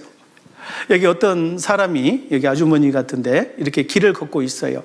이 길을 걷는데 본인이 지금 처음 와서 걷고 있습니다. 처음 이 길을 걷고 있는데 이 길이 있다라는 건 뭐예요? 이 길을 이미 앞서간 분들이 많다라는 거예요. 그래서 길이 닦인 거예요, 이미. 그래서 자기도 그 길을 그대로 가고 있는 거예요. 그러니까 이 길이 이미 정해져 있다라는 겁니다. 죽어봐야 아는 게 아니라 이미 인생이 가는 길이 정해져 있다라는 거예요. 나는 이리 가고 싶은데 어쩔 수 없이 갈 수밖에 없는 길이 있다라는 거예요. 이게 좀 불편하지만 사실이에요. 어떤 사람은 이 인생 길을 우편향적으로 갈 수도 있고 어떤 사람은 좌편향적으로 갈 수도 있습니다. 가다 보면 어떤 그 돌짝밭을 걸을 수도 있고 뭐 웅덩이 같은 물기 있는 그 땅을 또 밟고 갈 수도 있고 빠질 수도 있고. 어쨌든 그렇지만 가는 길은 똑같아. 이 길이 뭐 서울행이다 그러면 서울로 갈 거고, 이 길이 천국행이다 그러면 천국길로 갈 거고, 이 길이 지옥행이다 그러면 지옥길로 갈 겁니다. 여러분은 어느 길을 가고 있다고 생각하십니까? 이거 알 수 있다는 거예요. 성경을 통해서. 사람이 태어나서 학창 시절은 합격하기 위해서, 이제 어른이 돼서는 결혼해서 뭔가 성공하기 위해서 나름대로 열심히 살죠. 바쁘잖아요. 근데 성공해서 뭐 하게요? 보면은 겨우 얘기하는 게 노후 대책이야. 실제 나이 드시면 또 여행도 못 가는데 노후 대책으로 뭐 여행 갈 국내 하시는 분 많죠? 사실은 시간 되면은 병이 찾아오고요. 그리고 죽게 됩니다. 이 생로병사라고 하는 건 인간에게 주어진 인생의 기대예요. 이건 진리의 사실입니다. 누구든지 태어난 사람은 늙기 싫어도 늙어가요. 병이 걸리기 싫지만 병이 찾아오고, 죽기 싫지만 죽어야 됩니다. 여러분, 그 인생 속에서 한번 생각해 보셨어요? 여러분 왜 사세요? 영상 하나 보시죠. 왜 살아요? 왜 살아요? 라는 질문을 했을 때 어떻게 대답하실 거예요? 그냥 왜 사냐고요?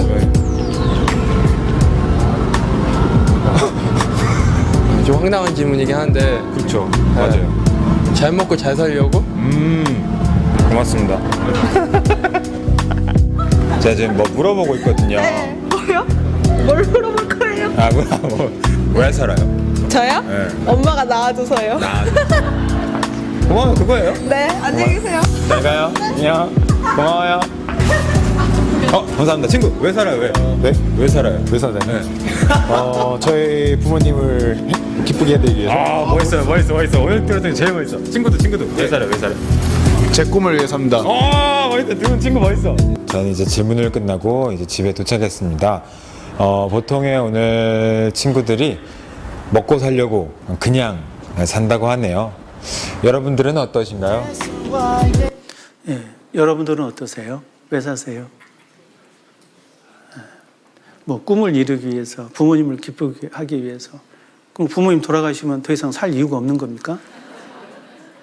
맞는 것 같은데 안 맞잖아요. 아니 왜 사시냐고. 그냥 태어났으니까요. 죽지 못해 사는 겁니까? 이 세상에서는 절대 답을 얻을 수 없는 질문입니다. 사실은요. 그런데 조금만 생각해 보면 왜 사는가를 알기 전에 먼저 알아야 될 질문이 있어요. 내가 왜 태어났지? 여러분 왜 태어나셨어요? 누가 나를 낳아주셨잖아요. 그래서 물어봅니다. 왜 태어났는지를. 부모님에게 물어보죠. 어머님한테. 어머니 저 왜 낳으셨어요? 야, 니네 아빠한테 한번 물어봐라. 아버님 저를 왜 낳으셨습니까? 야, 쓸데없는 소리 말고 공부나 해라. 네. 아니 지금 쓸데없는 질문이 아니거든요. 지금 인생의 가장 중요한 질문을 하고 있는데, 그래서 실컷 공부하다가 이제 뭐 좋은 대학 가잖아요. 가서 또 이걸 고민하는 사람이 있어요. 그러다 갑자기 공부 보고 다 때려치고 머리 깎고 산에 들어갑니다. 내가 왜 태어났지? 내가 누구지? 사실 그 사람의 이 선택은 굉장히 좋은 선택이에요. 이 세상에 불교라는 이 불교는 어떻게 보면 철학이라고 볼 수 있는데, 그 화두가 뭔지 아세요? 이 불교의 핵심은 성불, 성이 되어라 이 말이거든요. 이 부처불자가 깨달은다는 뜻이에요. 깨달음을 얻어라 이 말인데, 그 깨달음이 뭐냐? 내가 누구인지에 대한 답을 얻으라는 거예요. 그래서 실컷 머리 깎고 연구를 해보는데 결국 답을 못 얻습니다. 이게 참 그 화두는 너무 좋은데 답이 없는 게 이 불교더라고. 얼마 전에 돌아가신 그 법정 스님의 얘기인데요. 잠깐 한번 들어보시죠.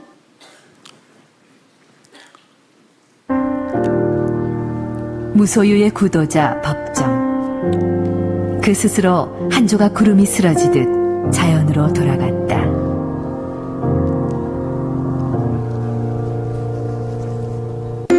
예, 여기까지는 너무 좋죠. 내가 누구인지를 명확하게 알면 정말 내가 하루하루 삶 속에서 내가 바르게 살고 있는가, 이런 것도 답을 얻을 수 있다는 내용입니다. 여기까지는 너무 좋은데, 그래서 답을 얻으셨습니까? 쭉 이 1시간 이상 담화인데요. 끝까지 들어봐도 답은 없어요. 그러니까 뭔가 깨달았다고 하지만 그 내 생각에 불과한 거예요. 그래서 이게 이제 마지막에 이렇게 그 자기 후대에게 남겨줄 때도 모른다. 모른다는 사실 하나만 기억해라 하면서 돌아가셔요. 그러니까 너무 안타까운 거야, 이게. 계속 찾다가 그냥 실패로 끝나는 거죠. 그런데 이걸 명확하게 알고 있는 분이 계셔요. 바로 우리에게 성경을 주신 하나님이십니다. 부모님은 나를 낳아주신 건 맞지만 나를 창조하신 건 아니거든. 저도 애가 둘이 커서 벌써 이제 어른이 됐는데요. 제가 애들을 낳았지만 제가 언제 낳았는지 모르겠어요. 어떻게 만드는지도 모르겠고 그냥 저는 부부관계만 있을 뿐이에요. 애가 태어나더라고. 부모님은 분명히 육신의 생명의 근원이 맞아요. 당연히 부모님 공경해야 됩니다. 그런데 부모님을 통해서 생명 자체를 우리에게 주신 분이 계셔요. 생명 자체를 주신 분, 나라는 실체, 나라는 그 본체를 주신 분이 계시다고. 우리는 그분을 모르고 있단 말이에요. 근데 그분이 우리에게 직접 자신을 나타내신 책이 성경입니다. 하나님께 물어보면 다 얘기를 하세요. 내가 누군지, 그리고 왜 이 땅에 태어났고 왜 살아야 되는지, 이 세상은 너에게 어떤 의미가 있고 죽음 이후에 너는 어떤 세계가 다가오는지, 그리고 너에게 예비된 영원한 세계가 그게 진짜인데 그게 어떻게 너하고 이 세상에서의 삶과 접목이 되는지 그걸 다 설명해 주신단 말이에요. 이게 진짜라고요. 그걸 알게 되면 그렇구나. 이 존재케 하신 하나님을 알 때, 또 이 세상에 내가 어디서 와서 어디로 가는지를 알게 될 때, 또 우리에게 예비된 영원한 미래에 관한 사실을 알게 되면 내가 어떻게 살 것인가에 대한 답을 얻을 수가 있는 겁니다. 나는 누구인가? 왜 사는가? 어떻게 살 것인가? 인생 최대의 질문이거든요. 진리의 질문. 여기에 대한 답, 이걸 이번에 성경을 통해서 알려고 하는 겁니다. 서론이 좀 길었지만 우리가 성경을 배우려 한 이유, 이게 분명히 종교적인 가르침이 아니라 진리의 선포라는 것을 생각하고 이게 진짜 그런지 안 그런지 확인해 보면 돼요. 정직하게 또 이렇게 진리를 찾는 마음으로만 참여하신다면 누구든지 이 사실을 알 수 있을 겁니다. 성경이 무엇이냐라고 묻는다면 성경은 스스로 자신을 정의를 내리고 있습니다. 바로 여호와의 책이다라고 자신을 소개하고 있죠. 성경이 뭐냐? 바로 여호와의 책이다라고 정의를 내리면 좋을 것 같아요. 같이 한번 읽겠습니다. 너희는 여호와의 책을 자세히 읽어보라. 이것들이 하나도 빠진 것이 없고 하나도 그 짝이 없는 것이 없으리니 이는 여호와의 입이 이를 명하셨고 그의 신이 이것들을 모으셨음이라. 예. 성경이 뭐냐라고 물어본다면 그냥 여호와의 책이다라고 답하면 가장 80점 이상 되는 겁니다. 하나님의 말씀, 틀린 말은 아닌데 그럼 하나님이 또 누구냐 말한다면 이 하나님이라는 단어 자체가 지시대명사거든요. 하나밖에 없는 존재. 전라도 말로 거시기예요. 거시기는 사람마다 다 틀려. 그래가지고 이게 말은 하나님이라고 하는데 실제 그 가짜 하나님들이 많아요. 정말 이거 잘못 알고 나면은 완전히 엉터리 같은 존재를 하나님으로 믿는 사람도 많고. 그래서 그렇지 않고 성경은 여호와의 책이다. 그럼 여호와라는 단어가 무슨 뜻이냐? 이게 이제 고유명사인데 이스라엘 말이에요. 우리말로 번역한다면 스스로 존재하며 존재하는 만물을 존재케 하시는 분, 이런 뜻이에요. 스스로 존재하면서 거기서 끝이 아니라 모든 존재하는 만물을 존재케 하시는 분. 우리나라에도 이런 말이 있었어요. 옛날에 천자문 배울 때 저도 들었던 얘기인데 뭐 천지 현황, 우주 홍황, 뭐 1월 영측이 나가잖아요. 근데 할아버지한테 그 천자문 배우는데 천지 현황, 뭐 하늘은 검고 땅은 누렇고 뭐 우주는 홍황이다. 우주는 넓고 거칠다. 근데 우주를 집이라고 표현을 하시더라고요. 지부 집주 이렇게 돼 있거든요. 그래서 제가 물었던 기억이 나요. 그러면 이 우주는 누가 만들었어요? 지었어요? 그때 할아버님 하신 말씀이 그분이 조물주라고 불린단다. 이렇게 얘기를 하셨어요. 우리 할아버님은 성경 모르는 분이었거든요. 근데 이미 그 옛날 우리 그 선조들부터 내려오는 그 개념 속에 이 우주를 만든 그 신, 그 존재, 그분의 이름이 조물주입니다. 만물을 지은 주인. 그 개념은 다 알고 계셨어요. 그래서 그분에게 뭐 제사를 드리는 거 있잖아요. 뭐 천당, 뭐 천신. 그 딱 우주 만물을 창조하신 분을 가리키는 거예요. 그래서 이 성경의 하나님은 놀랍게도 바로 자신이 직접 이 우주 만물을 창조했다라고 하신 그 조물주께서 자신을 나타내신 책이 성경입니다. 그러니까 조물주의 유언이 된 거예요. 유언. 남긴 말씀. 우리가 논어하면은 공자의 유언이잖아요. 공자의 말이 기록된 책이잖아요. 성경하면은 조물주께서 직접 나타내신 유언이에요. 그러니까 우리가 배울 가치가 있는 겁니다. 그리고 자세히 읽어보면은 절대 사람은 알지 못하는, 논어 읽어봐봐도요, 뭐 훌륭하다고 하는데 저는 별로 훌륭한 줄 모르겠더라고. 그냥 누구나 할 수 있는 얘기예요. 사람이면 할 수 있는 얘기. 그러나 근본적인 거, 뭐 제자들이 묻잖아요. 뭐 공자한테도 사람이 도대체 왜 죽는 겁니까? 죽으면 어떻게 되는 겁니까? 공자 하나도 모른다고 했어요. 그래서 실망하니까, 응? 야, 아는 게 뭐고 모르는 게 뭔지 아냐? 응? 그냥 모르면 모른다고 하는 게 아는 거다. 뭐 틀린 말은 아닌데 뭐 결국 모른다는 거잖아요. 예. 그런데 이 성경은 우리 아는 것을 말하고 본 것을 증거한다. 성경은 정말로 아시는 그분께서 말씀하셔요. 그러니까 선포식으로 돼 있어요. 확인해 보면 다 사실입니다. 이 성경은 여호와의 책이다라는 걸 기억하시면 좋겠고, 이는 나의 영원한 이름이요 너희가 대대로 기억할 나의 표호다. 원래 하나님은 이름이 없어요. I am who I am. 나는 나다. 근데 하나님께서 그냥 이름을 안 정해주면은 우리가 이해를 못하기 때문에 너희가 나를 이해할 때 여호와라는 이름으로 기억해라. 이것이 나의 영원한 이름이고 너희가 기억할 나의 표호다. 표식과 기호다 이 말이에요. 그러니까 성경은 말 그대로 우주 만물을 창조하신 또 인간의 생명과 모든 운명을 다 아시는, 바로 처음부터 종말을 고하신 바로 그분이 우리에게 나타내신 말씀이라는 거예요. 성경은 여호와의 책이다. 그리고 성경은 전부 다 하나님의 감동으로 된 책이에요. 그래서 교훈과 책망과 바르게 함과 의로 교육하기에 유익하다. 그래서 이 하나님의 영감으로 기록됐다라고 얘기합니다. 예언은 언제든지 사람의 뜻으로 된 것이 아니요 오직 성령의 감동하심을 입은 사람들이 하나님께 받아 말한 것이다.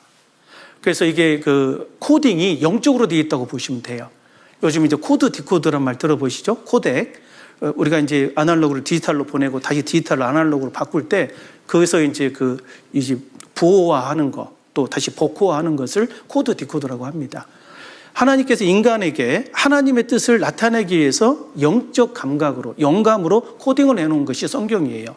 그래서 우리가 성경을 배울 때 우리의 영적 감각이 일깨워지면서 이게 풀어집니다. 그래서 진짜로 그렇구나. 진짜 보이는 거예요. 느끼는 거고. 귀머거리는 소리의 세계를 못 봐요. 근데 어느 날 귀를 고치다 보니까 뭔가 삐 소리가 들리는 거예요. 이게 뭐예요? 이게 소름입니다. 이게 라음입니다. 도미솔 띠 보내주면서 이건 뭐냐고. 이게 일도 화음입니다. 점점 좀 알아가면서 소리의 세계를 이해해요. 이게 이제 점점 이제 소리의 세계를 본다고 할 수 있는 거예요. 우리가 영적 감각이 점점 이렇게 깨어나면서 하나님의 어떤 그 섭리, 하나님의 신성, 어떤 그 하나님의 그 뜻이 점점 보이게 돼 있어요. 그래서 이 성경은 이 먼저 기록한 사람들이 있습니다. 그 선지자, 이런 선지자들이 말씀을 받아서 기록한 책이에요. 마치 이 대통령의 말을 받아 쓰는 사람들이 있죠. 기자라고 하죠. 그래서 성경을 받아 쓴 사람들을 이제 기자들이라고 하는 거예요. 모세 때부터 시작해가지고 요한 사도까지 이 모든 성경이 이렇게 모아진 것이 바로 우리가 보는 성경 전서입니다. 전서. 전체 66권의 성경으로 돼 있어요. 우리가 이제 성경이 얼마나 놀라운 책이냐면, 또 왜 진리의 책이냐고 얘기하냐면, 성경이 처음에 딱 선포하는 내용들이 각 시대의 사람들이 수용하기에 너무 어려운 것들이 많아요. 저는 처음에 6.1 창조 이게 안 믿어지더라고요. 이공계 학생으로서. 그래서 뭐야 이게, 창세기 1장을 그냥 읽다가 덮어버렸습니다. 그러다 나중에 이제 그 대학생이 되고 나서 하도 그냥 바이블 해서 그래도 한번 읽어는 보자 하면서 이제 어거지로 어떤 단체에 들어가서 읽어봤는데, 처음에는 좀 이해가 안 갔지만 뒤에는 역사더라고요. 역사책이에요 실제로. 사실이잖아. 부인할 수가 없더라고. 뒤에 읽어보니까 예언서로 돼 있어요. 3분의 1이. 예언서를 읽어보니까 이게 세계사가 들어있는 거예요. 세계사의 흐름이. 깜짝 놀랐습니다. 성경이 이런 책인가? 그러니까 이게 읽어보면요, 누구든지 이건 범상한 책이 아니라는 걸 다 공감해요. 그래서 이 성경의 권위는 정말로 읽어본 사람들은 다 놀랍다. 또 이것은 반드시 후대에도 전해야 되고 내가 사랑하는 사람에게 이거 알려줘야 되겠다는 내용이 다 있는 거죠. 성경의 기록은 어떻게 이루어졌냐면 올해가 2025년도잖아요. 그런데 이제 성경에 기록된 시점이 언제냐면 지금부터 3,500년 전이에요.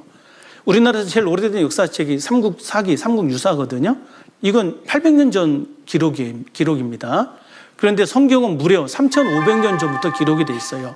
그래서 예수님 오실 때까지의 기록이 구약성경입니다. 이게 1,500년에 걸린 거고, 그리고 신약성경은 예수님 오신 이후에 또 그들의 그 삶과 또 예언이 기록된 것이 신약성경이에요.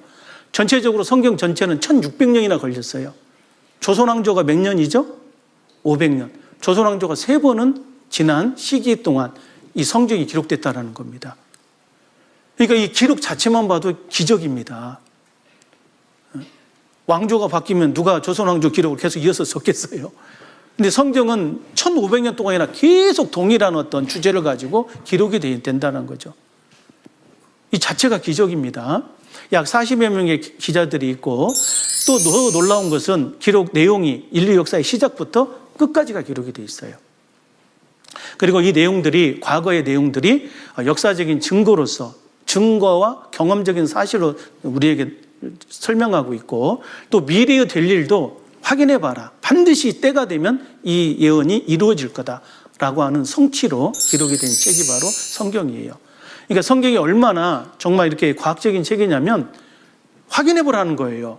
그리고 찾아보라고 돼 있고, 구하라 주실 것이요, 찾으라 찾을 것이요, 두드리라 열릴 것이다. 진리의 세계는 그런 겁니다. 그러니까 딱 손포식이라고 해봐라. 반드시 나 알 수 있다. 내가 혹시 심중에 이르기를 그 말이 여호와 이르신 말씀인지 우리가 어떻게 알려 하리라. 진짜 저도 이 말씀 보면서 내 마음이 그렇습니다 그랬거든요. 처음 성경 볼 때. 진짜 조물주의 책인지 우리가 어떻게 합니까? 그때 하나님께서 하신 말씀이에요. 만일 선지자가 있어서 여호와의 이름으로 말한 일에 증언도 없고 성취함도 없으면 이는 여호와의 말씀하신 것이 아니요, 그 선지자가 방자히 한 말이니 너는 그를 두려워 말라. 그러나 만약에 이 말씀대로 3분의 1이 역사책이거든요. 역사적인 내용이 사실이고 또 3분의 1이 예언서인데 예언된 내용이 그대로 이루어진 걸 보면은 이것은 진리이기 때문에 너에게도 반드시 적용이 되기 때문에 내가 이것을 알고 준비를 해야 된다. 이 말씀인 거예요. 성경의 구성, 간단하게 얘기하자면 성경은 구약과 신약으로 나누어집니다. 이제 그 기준이 되시는 분이 바로 예수 그리스도입니다. 한번 따라합시다. 예수 그리스도. 성경의 가장 중요한 이름이라고 할 수 있어요. 그 예수님을 기점으로 해서 그 전에 기록된 약속이 구약이고 그 이후에 기록된 약속이 신약입니다. 그리고 이제 그 성경을 크게 세 부분으로 나눠볼 수 있습니다. 역사서와 예언서, 그리고 체험서가 그거예요. 따라합시다. 역사서, 예언서, 그리고 체험서. 이 세 가지입니다. 그래서 이 구약성경 보면은 역사서가 17권, 그리고 예언서가 17권, 딱 그냥 같은 권수로 돼 있어요. 그리고 가운데 있는 체험서가 5권 있습니다. 이 역사서는 뭘 얘기하냐면 실제 우리의 뿌리를 설명하고 있어요. 우리가 어디서 와서 어떠한 인과관계 속에 현재까지 오는지를 설명하고 있는 게 역사서입니다. 예언서는 우리가 앞으로 어디로 갈지를 미리 보여줘요. 마치 어떤 그 항해도의 그 지도와 같이 일이 가게 돼 있다. 나침반을 따라 가다 보면 반드시 이게 나온다. 이걸 설명하고 있는 게 바로 예언서입니다. 그리고 그럼 체험서는 뭡니까? 체험서는 이제 하나님을 만난 사람이 하나님과 동행하는 가운데에서 경험했던, 다시 말해서 신앙생활을 하는 과정 속에 경험했던 경험담을 미리 기록해 놓은 게 체험서입니다. 그러니까 체험서는 이 신앙생활과 연결되기 때문에 이번 6일 동안은 배우질 않을 겁니다. 이번에는 이 역사서와 예언서만 배울 건데 실제로 이 역사적인 내용들이 다 사실로 이미 검증이 끝났습니다. 성경이 완성된 시점이 1900년 전이에요. 그러니까 성경은 이게 어떻게 보면 고물 중에 고물입니다. 엄청 오래된 물건이에요. 그 역사적인 내용이 다 검증을 했는데 이 성서고고학적으로 이것이 다 사실로 드러난다는 거예요. 이 세계에 어떠한 종교 서적도 고고학이라는 이름을 붙일 수는 없어요. 왜? 종교 서적은 고고학이 아니거든. 근데 성경은 고고하게 붙어가요. 왜? 역사를 설명하고 있기 때문에. 그래서 이 성서 고고학을 통해서 성경의 사실이 진짜 사실이다. 이게 다 증명이 됩니다. 인공위성을 통해 과학적인 것을 통해서 그 우주의 신비가 밝혀지고 성경이 말한 대로 우주가 그렇게 설계되어 있고 그리고 지구 내부가 그렇게 설계되어 있고 인간 역사가 어떻게 흘러가는지가 다 설명이 돼요. 그러니까 이거 부인할 수가 없는 거예요.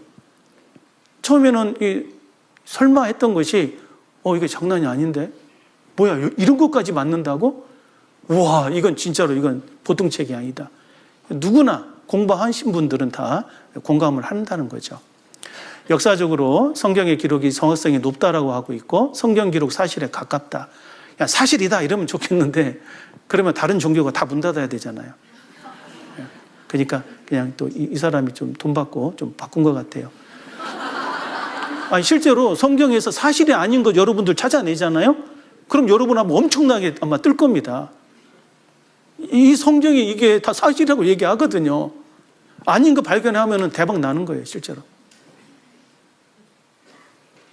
그 성경에 말하고 있는 많은 그 역사적인 어떤 유물들, 또 기적적인 어떤 사건들 다 사실이었어요. 그리고 어떤 기적적인 어떤 그 증거들이 다 나타납니다. 그리고 또 예언의 내용도요, 놀라울이 많지 정확하게 떨어져요. 성경의 예언을 쭉 이렇게 조사해 보면 약 1800여 개 정도 된답니다. 그런데 이것을 지금까지 역사 속에서 지금 성경이 완성된 지 거의 1900년이 지났잖아요. 구약 성경의 예언도 다 확인이 가능하고 신약 성경의 예언도 다 이제 확인이 가능한데 이걸 다 조사해 봤더니 시간이 벌써 이만큼 흘러가지고 96%의 예언이 다 확인이 됐어요. 그렇게 된다고 예언됐는데 진짜 시간이 되니까 그렇게 예언이 맞는 거예요. 그리고 그 정확도가 몇 프로인 줄 아세요? 100%입니다. 100%. 그러니까 이 소름이 돋는 거예요. 연구해 본 사람들은. 이거 장난 아니잖아. 진짜 게으르고 폐역한 사람들은 그냥 덮어놓고 다른 거 몰라? 안 믿어. 그것도 본인 선택이니까 어쩔 수 없지만 정말 조금이라도 진리를 찾고자 하는 마음으로 성경을 접하면요. 누구나 공감되는 내용이 마음속에 감동을 줍니다. 성경은 사실이에요. 그런지 안 그런지 계속 봐보시면 틀림없이 알 수 있을 겁니다. 이 어떤 그 물리학에서도요, 어떤 그 이론을 얘기하고 그 이론이 사실이라는 거, 이 법칙이라는 걸 증명하기 위해서 계속해서 실험을 합니다. 실험을 해가지고 이게 95% 이상의 확률로 그 주장한 그 공식이 적용이 되면은 이건 법칙으로 인정을 해요.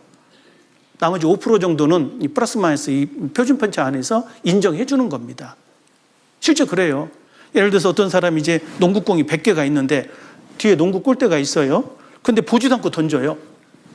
근데 100개의 공 중에 이 95개를 던졌더니 다 들어가 버렸다. 그러면 이 사람은 던졌다 하면 들어가는 사람으로 인정한다는 겁니다. 나머지 5개 던져봐야 할까요? 던지면 들어갈까요? 당연히 던져봐야 한다고 할 겁니다. 왜? 그 사람은 아직도 이거 던진 것을 경험을 안 해봤거든. 그러나 이미 95개 던질 때 그 던져봐야 안다는 건 이미 검증이 끝났다니까요. 안 보고 10개를 던졌더니 다 들어가 버려요. 하나 넣기도 어렵잖아요. 뒤로 던지는데 10개 다 들어가면 깜짝 놀랄 거예요. 이상하다. 여기서 한번 던져보라고. 또 10개 던졌는데 또 다 들어가 버려요. 장난이 아닌데? 여기서 한번 던져보라고. 또 10개 던졌는데 또 다 들어가 버려요. 이거 뭐냐 이 사람?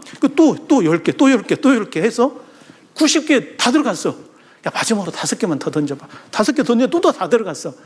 이 사람은 던지면 들어가는 사람이다. 딱 이렇게 믿어진다는 거죠. 이해되시죠? 물론 이해 안 해도 되지만 성경이 그렇다는 겁니다. 성경이 이미 96%가 이미 다 사실로 검증이 끝났다 이 말이에요. 그러니까 이게 법칙으로 봐도 무방하다는 거예요. 나머지 4%는 아직 이루어지지 않은 건 예수님의 재림과 종말의 내용이에요. 그 종말의 때가 너무 가까운 것도 사실입니다. 자, 성경은 사람의 말과 생각, 구전이 아닙니다. 창조주께서 직접 남기신 말씀이에요. 그래서 그 표현 자체가 인간은 설명할 수 없는 내용들로 설명되어 있어요. 그리고 언제 어디서 누구에 의해서 기록되었는지 어떤 사건이 있었던지를 정확하게 기록해요. 그래서 성서 고고학이 있을 수밖에 없어요. 하도 정확하게 얘기하니까 그 성서를 그 역사를 돌려서 진짜 그런 일이 있었는가 파보는 거예요. 역사 문헌적으로 대조도 해보고. 각 나라의 어떤 역사가 막 제멋대로 시간대로 이렇게 막 바꿔놔가지고 이렇게 안 맞는 것도 있지만 성경적으로 맞춰보면 딱 맞는 거예요, 이게. 예를 들어서 뭐 이렇게 일본 사람들이 역사를 뭐 임나 일본 분설 해가지고 멋대로 이렇게 조작하잖아요. 근데 우리는 딱 그 삼국유사나 삼국사에 가지고 딱 얘기하잖아요. 독도 우리 땅이다 하면서. 그러면서 이렇게 대조가 돼서 명확히 확인되듯이 성경이 각 나라의 역사를 막 제멋대로 얘기하는데 성경적으로 보면 딱 맞는 순간이 있거든요. 그게 그 시기에 정확히 맞는 거예요. 성경이 진짜인 겁니다. 그리고 성경은 더 놀라운 것이 뭐냐면 시작과 끝이 기록이 돼 있어요. 전체적인 주제가 명확합니다. 그래서 진리적 사실이 선포되고 있는 거예요. 해봐야 아는 게 아니라. 그래서 성경은 주제와 결론이 완성된 상태로 우리에게 전해지고 있고 절대 더하거나 빼지 말라고 경고하고 있는 거예요. 왜 성경이 이 많은 이단들이 생기냐면 성경은 항상 성경을 말할 때는 진실이다 보니까 이단들도 성경을 인용할 때는 그 인용하는 순간은 사실이에요. 왜? 성경은 사실이니까. 그런데 거기다 마지막에 다른 걸 살짝 집어넣어요. 그게 이단이거든요. 방향을 틀어버리는 거예요. 그러니까 성경이 사실이다 보니까 이 가짜들이 너무 많이 생기는 건데 그러나 우리가 이 종교적인 것은 몰라도 되지만 성경 자체는 꼭 알아봐야 되겠습니다. 내가 이 책의 예언의 말씀을 듣는 각인에게 증가하노니 만일 누구든지 이것들 외에 더하면 하나님이 이 책에 기록된 재앙들을 그에게 더하실 터이요 만일 누구든지 이 책의 예언의 말씀에서 제하여 버리면 하나님이 이 책에 기록된 생명나무와 및 거룩한 성의 참여함을 제하여 버리시리라. 누구든지 이것들 외에 더하면 내가 재앙을 더할 것이고 누구든지 이것들에서 빼면은 천국에 들어갈 수 있는 그 최종적인 그 천성에 들어가는 것에서 빼버리겠다. 이게 무서운 요한계시록 마지막에 경고입니다. 그래서 성경이 이렇게 기록되어 있다 보니까 누구든지 보면은 명확해요. 그러면 성경의 내용이 무엇을 담고 있느냐? 이걸 자세히 설명하면 너무 많지만 크게 세 가지를 설명하고 있다고 말씀드릴 수 있습니다. 크게 세 가지입니다. 첫 번째는 뭐냐? 바로 인류 역사의 시작부터 종말을 얘기하고 있어요. 창세기부터 시작해서 이 세상은 어디서 와서 어디로 가는지, 그리고 각 시대를 살아가는 우리 인간이 도대체 인간의 운명도 어디서 와서 어디로 가느냐, 이걸 설명하는 게 성경이에요. 놀라운 거죠? 그리고 두 번째는 우리 인간의 의미, 나는 누구이며 왜 태어나서 왜 죽는가, 죽음 위에 어떤 세계가 있고 내게 어떻게 적용되는가를 설명하는 게 바로 성경입니다. 그리고 거기에 대한 답이 뭐냐? 바로 세 번째 주제, 조물주께서 우리 인간을 위해서 뭔가를 준비해 놓았다는 겁니다. 바로 영원한 생명. 한번 따라합시다. 영원한 생명. 영원한 생명이라는 게 있어요. 그 영생이라는 걸 준비해 놓고 그것을 얻으라는 겁니다. 이걸 다른 말로 거듭나야지 얻는다고도 얘기해요. 요한복음 3장에 보면은 과거 예수님이 오셨을 때 예수님이 구약성경에 그 메시아라는 걸 알아본 사람이 있었어요. 니고데모입니다. 그 니고데모가 예수님을 찾아와요. 그래서 천국에 관한 여러 가지 하나님의 뜻에 대해서 여러 가지를 물으려고 했습니다. 인간이 뭔지, 왜 사는지, 뭐 이런 거, 자질구레한 걸 다 물어보려고 했는데 예수님께서 딱 하신 말씀이 이거예요. 니고데모야, 너 보니까 여러 가지 천국의 어떤 사실들을 궁금해하는데 네가 묻고자 하는 것은 네가 거듭나야지 알 수 있는 거란다. 거듭나면 이 모든 걸 알 수 있단다. 거듭남을 얘기하고 있어요. 그러니까 니고데모가 충격을 받습니다. 사람이 한번 태어났는데 어떻게 다시 태어나는 게 있습니까? 다시 모태에 들어가야 되는 겁니까? 아니다. 사람이 물과 성령으로 나야 된다. 육으로 난 것은 육이고 성령으로 난 것이 있는데 내가 영적으로 다시 태어나게 되면 이런 것들이 다 알게 된단다. 내가 내게 거듭나야겠다는 말을 기이 여기지 말라. 우리가 아버지의 피를 통해서 우리가 육신으로 태어나잖아요. 성령의 능력으로, 하나님의 말씀이 성령의 능력이거든요. 하나님의 말씀을 여러분들이 잘 묵상하는 가운데 그 말씀이 내 심령 속에 심기게 되면 어느 순간 싹이 나듯이 생명이 움터요. 그러면서 새로운 걸 보기 시작합니다.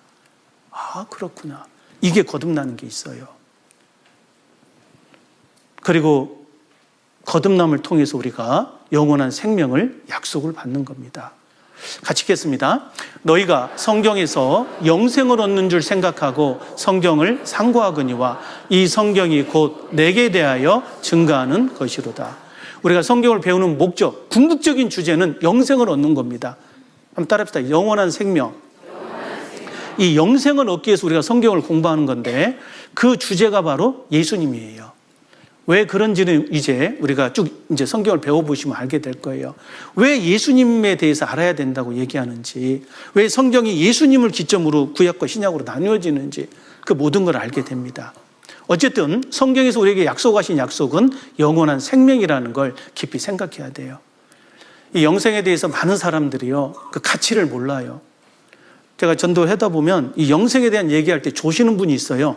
그분은 절대 구원 못 받더라고요. 근데 영생에 얘기할 때 좀 눈이 반짝반짝 하시는 분은 틀림없이 구원 받더라고요. 애들이 뭘 좋아하느냐 보면 애들은 진짜 애 같은 거 좋아해요. 애가 처음 태어나서도 야, 오늘 어린이날인데 뭐 해줄 거나 그러면 이 꼬맹이들은 뭐예요? 엄마, 아빠, 아탕, 사탕 사달래죠? 이 솜사탕 사줘야 돼요. 이 2살 애기한테는. 근데 4살 되면 오늘 어린이날인데 뭐 해줄 거나 장난감 사달라고 막 난리죠. 아침부터. 장난감 사줘야 돼요. 근데 조금 이제 애가 커서 이제 초등학교 6학년 되면 어때요? 오늘 어린아이인데 뭐 좀 필요한 거 있냐? 그러면 아, 제가 애입니까? 그냥 돈으로 주세요. 아, 벌써부터 다 그래서 돈에 대한 위력을 얘기합니다. 그러냐? 알았다. 돈 주고. 근데 나중에 이제 더 크면 어때요? 뭐 그런 것도 별로죠. 그런데 이제 청년이 되면은 뭘 좋아하냐? 돈보다 이성을 더 사모해요. 그래서 막 그런 얘기 있으면 막 안 들은 척 하면서 막 관심 있어 하잖아요. 그래서 좋아하는 사람 만나면 막 돈도 팍팍 씁니다. 그리고 결혼을 하죠. 결혼을 하면 이제 좋아하는 게 뭘로 바뀌어요? 자식으로 바뀌는 거예요. 뭐 배우자는 그냥 가족인갑도 하고 있고 자식을 위해서 열심히 살아요. 그러다가 이제 40대에 넘어가면 이제 점점 제정신이 돌아옵니다. 그래서 무엇을 좋아하는가 보면은 살아보니까 인생 별거 없더라. 내가 소중하다는 걸 깨달아요. 그래서 건강을 찾기 시작하고. 왜? 죽어가는 사람들 보니까. 그래서 건강이 최고라고 얘기합니다. 40대, 50대. 계속 똑같은 얘기죠.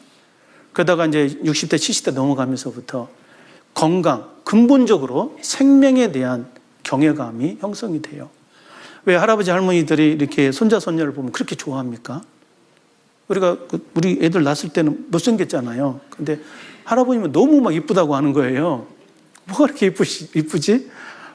나중에 시간 되니까 이 생명에 대한 경외감이 생기면서 생명이 너무 이쁜 거예요.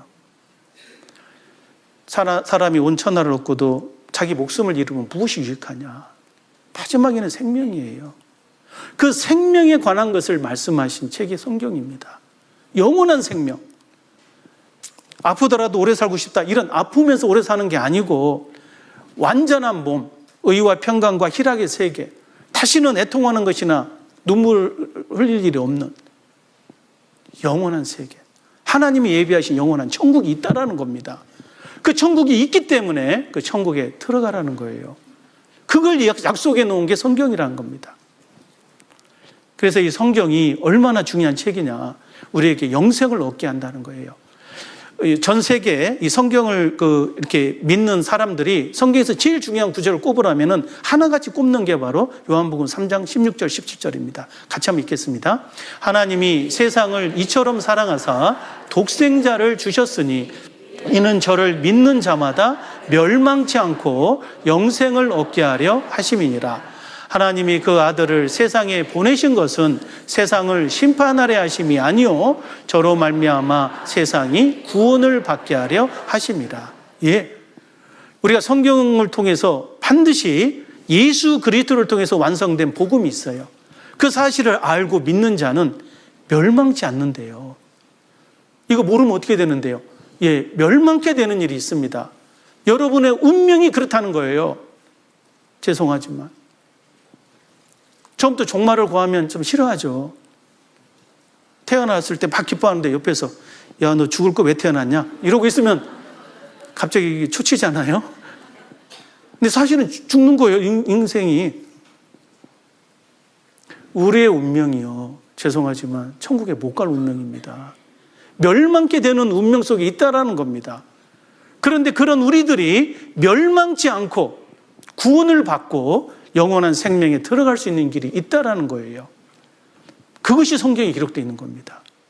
그 결론적인 부분을 제가 말씀드린 거예요. 그래서 성경을 반드시 배우셔야 돼요. 안 배우면 큰일 납니다. 인생의 종말과 연한에 대해서 성경이 간단하게 말씀하시는데 한번 살펴보겠습니다. 같이 읽겠습니다. 여호와여 나의 종말과 연한의 어떠함을 알게 하사 나로 나의 연약함을 알게 하소서. 내 종말과 내 인생의 연한이 어떠한지를 좀 알게 해달라.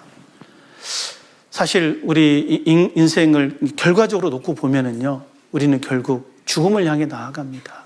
원하든 원하지 않든. 그런데 그 종말에 관한 얘기가 조금씩 달라요. 돌아가셨다는 말 들어보시죠? 별세했다, 숨을 거두셨다. 그런데 돌아가셨다는 말의 의미를 조금만 생각해 보면 도대체 어디로 가셨다는 얘기예요? 끝이 아니라는 얘기 아닙니까? 숨을 거두셨다. 그럼 누가 거두셨지? 이 생명이 어디서 와서 어디로 가는 거냐? 하나님이 거두신 겁니다. 근데 왜 거두셨는지 생각해 봐야 돼요. 저는 인생을 살다 보니까 사는 게 결국 죽기 위해서 살더라고요. 그래서 진짜 우울했습니다. 근데 성경을 통해서 이제 구원을 받고 나니까 죽는 이유가 밝혀진 거예요. 왜 죽는지가 밝혀졌는데, 부활하기 위해서 죽더라니까요. 결국 인간은 죽고 부활하기 위해서 태어나더라니까요. 진짜 우리가 신경 써야 될 건 부활이에요. 죽음 이후에 영원한 세계가 있는 거고, 한 번 죽는 것은 사람에게 정한 것이지만 그 이후에는 심판, 부활과 심판이 있는 거예요. 부활이 먼저 있어요. 생명의 부활과 심판의 부활로 나뉩니다. 별세했다라는 말의 의미는 다른 세상이 있다라는 걸 얘기하는 거예요. 있습니다. 어떤 분은 그럴 거예요. 죽어봤냐고. 죽어봤다면 어쩔 겁니까? 죽어본 사람들이 많아요. 저도 그렇게 약간 비슷하지만 임사체험을 했던 것 같아요. 옛날에 그 초등학교 때 막 이제 시골에 살았는데 막 이제 끝나고 이제 학교에서 집에 가는데 막 형들이 막 뛰어가더라고요. 이제 형들이 뛰어가면 막 그냥 따라가야 되잖아, 우리는요. 그냥 냅다 막 따라가는데 갑자기 막 그냥 가방을 벗더니 막 뛰어내리는 거예요. 그 무슨 소라고 하잖아요. 옛날 조그만 개울 같은 무슨 소. 그게 수영하는 거예요. 냅다 들어갔죠. 근데 제가 수영을 안 배웠거든요. 그래서 죽을 뻔했어요, 진짜로. 막 죽겠더라고요. 어떻게 할 줄은 모르겠고. 근데 그때 형들한테 들은 얘기가 물에 빠지면 일단 엎드려라. 엎드리고 힘을 빼고 살살 저으라고 하더라고요. 그게 어렴풋이 생각이 나는 거야. 그러면서 이렇게 막 엎어가지고 뭐 이렇게 하면서 막 깨뚱깨뚱 하면서 이렇게 올라왔는데 그때 거의 죽는 줄 알았어요, 진짜로. 그때 잘은 모르겠지만 시간이 천천히 가는 느낌을 받았거든요. 물이 있는데 들어와가지고 생각이 나는 거야. 물이 선선히 흘러요, 막 위에서. 그래서 이거 뭐지? 그래서 이제 죽는 건가? 그래서 순간적으로 이렇게 엎드려가지고 이렇게 하니까 겨우 살아났습니다. 그래서 여기 있잖아요. 근데 나중에 임사체험자들이 저 말고 엄청 많더라고요. 제가 한 건 뭐 경험도 아니더라고요. 그들 얘기를 들어보면 다 동일하게 얘기하는 게 있어요. 죽으면 끝이 아니더라. 자, 여기 봐보세요. 둘 중에 누가 사람이죠? 누가 사람이죠? 예, 왼쪽에 껴뚱하는 이분이 사람입니다. 그럼 오른쪽에 있는 건 뭐냐? 진흙, 조형물이라고 해요. 조형물. 그러면 도대체 사람이 뭐지? 이 생각을 좀 해보시라고 보여드린 겁니다. 남사스러우니까 넘어가겠습니다. 나의 실체가 뭐냐? 내 몸뚱아리가 아니에요. 이 속에 뭔가 들어와 있는 진짜 속사람이 있어요. 이게 납니다. 성경은 이것을 영혼이라고 얘기합니다. 한번 따라합시다. 영혼. 예, 영혼이 있어요. 사람은 이 몸과 혼과 영으로 구성되어 있어요. 이 몸으로 만들어진 피조물이 바로 식물들입니다. 그리고 동물들은 이 식물을 지배하는 지배자로서 또 하나님이 만들었어요. 지식, 감정, 의지가 있는 이 혼의 작용을 갖고 있는 게 동물이에요. 인간도 어떻게 보면 동물이라고 할 수 있어요. 그러나 인간은 근본적으로 동물과 다른 피조물입니다. 바로 하나님의 형상, 영적인 존재로 지음을 받았어요. 이 영을 가리켜서 스피릿. 이걸 알 수 있는 게 바로 하나님을 알 만한 거, 양심이 있어요. 인간은요, 그 양심이 있어가지고 막 그 아무리 그 배고파도 막 그 짐승 죽이고 그러면 마음이 안 좋습니다. 동물들은 배고프면 무조건 잡아먹잖아요. 인간은 달라요. 영혼을 사모하는 마음이 있고 선악을 구별하는 마음이 있다고요. 인간의 실체는 영혼이라고 성경은 말합니다. 태초에 하나님이 천지를 창조하시고 인간을 만드실 때 하나님의 형상으로 만드셨어요. 그 하나님의 형상이 영이라고 얘기합니다. 그 영을 코에 불어넣어서 생기를 불어넣었다. 생명이 됐다. 라이브 스피릿. 이게 바로 인간입니다. 그래서 인간은 영과 혼과 몸으로 구성되어 있다고 성경은 말하는 거죠. 실제 이 몸은 이제 부모님으로부터 받는 거고, 그리고 이 속에서 생각하고 판단하고 느끼는 그 실체, 개성이 있는 실체, 이게 바로 영혼입니다. 그 혼이 나의 개성이고 영은 그 속에 하나님의 마음이 들어있는 거예요. 이 영혼으로 구성되어 있다고 보시면 됩니다. 그래서 인간은 동물이 아닙니다. 세상 사람들은 인간은 무슨 뭐 사회적 동물, 뭐 언어적 동물, 이 동물 같은 소리 하는데 인간은 동물이 아니에요. 하나님의 형상, 영혼의 존재인 겁니다. 자, 여기 보시면 여호와 곧 하늘을 펴시며 땅에 터를 세우시며 사람 안에 심령을 지으시니, 이게 바로 성경의 하나님이셔요. 내일 살펴보겠지만 우주 만물을 창조하셨고 또 지구에 터를 세웠고 그리고 사람 속에 심령을 지으신 분이 성경의 하나님이십니다. 그 하나님께서 말씀하십니다. 내가 높고 거룩한 곳에 거하며 또한 통회하고 마음이 겸손한 자와 함께 거하나니 이는 겸손한 자의 영을 소성케 하며 통회하는 자의 마음을 소성케 하려 함이라. 내가 영혼이는 다투지 아니하며 내가 장구인은 노하지 아니할 것은 나의 지은 그 영과 혼이 내 앞에서 곤비할까 함이라. 그래서 이 인간의 실체가 영혼이에요. 영혼. 이 영혼이 이제 육체를 떠나가는 것이 바로 죽음이라고 얘기합니다. 여기 잠깐 보시면 사람은 실제 몸이 흙으로 돼 있어요. 성경 말씀 그대로 하나님이 흙으로 인간을 만들었거든요. 그래서 이 사람의 성분과 흙의 구성 성분이 똑같아요. 인체는 흙입니다. 그대로 이해하시면 돼요. 그런데 그 속에 하나님의 형상으로 지음받은 영혼이 있다는 거예요. 이 돌아가셨다, 별세했다, 이 말의 의미가 바로 다른 세계가 있음을 암시하는 거고, 지금은 이것이 과학적으로 증명이 되는 시대예요. 과학적으로, 의학적으로. 옛날에는 돌아가실 때 이제 뭐 그 가정집에서 그냥 이렇게 가족들이 있는 데서 돌아가셨잖아요. 그래서 그때 뭐 혼불이 뭐 보이네, 어쩌네, 뭐 저승사자가 왔다 가네, 뭐 이런 얘기가 전해졌었어요. 근데 약간 좀 사람들 말이 틀리니까 이게 긴가민가 했거든요. 근데 요즘은 어디서 돌아가십니까? 다 병원에서 돌아가셔요. 그래서 병원에서 돌아가시면 내버려 두지 않죠. 막 가서 막 그냥 그 CRP 이렇게 심폐소생술을 하는 거예요. 그래서 살아납니다. 근데 이 살아난 사람 중에 약 30% 정도가 동일하게 얘기하는 내용이 있어요. 바로 임사체험이에요. 내가 진짜 죽었다. 그래서 이게 떠났는데 실제로 그 의학적으로 완전히 사망 상태가 된 사람도 많아요. 근데 어느 순간 살아나는 거예요. 그 사람들의 얘기를 종합해 보니까 죽음 이후에 또 다른 세계가 있다고 다 얘기하는 겁니다. 나라는 영혼이 이 육체를 빠져나가는 게 첫 번째가 있고, 그리고 빠져나고 나면은 이 혈연의 관계가 끊어져 버린대요. 자기 시체를 붙들고 막 가족들이 막 아이고 아버지 하고 있는데 정작 다시는 또 가지고 그걸 객관적으로 본답니다. 마치 옆집에 누가 죽었는데 막 가족들이 막 울고불고 하는 거 보면서 아, 슬퍼하고 있구나. 이 정도 느낌이지 막 가족같이 아이고 모시가 먼저 가서 미안하다, 아이고 여보 미안해요, 이런 게 아니래요. 혈연적인 건 끊어지는 거야. 그런데 더 새로운 게 생긴다는 겁니다. 절대자에 대한 생각, 자신을 존재케 하신 신에 대한 마음이 확실해져요. 그래서 신기할 정도로 임사체험을 하고 난 사람들은 삶이 완전히 바뀌어버려요. 진짜로. 꿈이 아닙니다. 왜 바뀌느냐? 죽어봤더니 끝이 아니고 뭔가 내 삶이 쭉 이렇게 돌아봐지면서 선악에 대한 분별이 이루어지더라. 내가 인생을 이렇게 살아서는 안 되겠다. 이게 이루어진답니다. 이 사후의 세계에 관한 내용이 굉장히 요즘은 연구가 돼요. 우리나라 의학에서는 뭐 돈이 안 되는지 연구를 안 하는가 봐요. 근데 이제 미국이라든지 영국에서는 이미 20년 전부터 이걸 연구를 합니다. 임사체험. ND라고 하죠. Near Death Experience. ND 과정이 아예 있어요. 의학의 그 과정에. 그래서 계속 연구를 합니다, 이게 사실이라고 얘기하는 거예요. 사후의 세계에 있다. 이탈 현상이 있고 파노라마적으로 자신의 인생이 회상이 되고 어떤 터널 현상, 물리학에서 보면 뭐 그 웜홀이라는 게 있어요. 차원이 바뀌는 이런 어떤 구멍을 들어가나 봅니다. 그리고 어떤 또 다른 존재를 만나는 그런 것들이 이렇게 있는 것 같아요.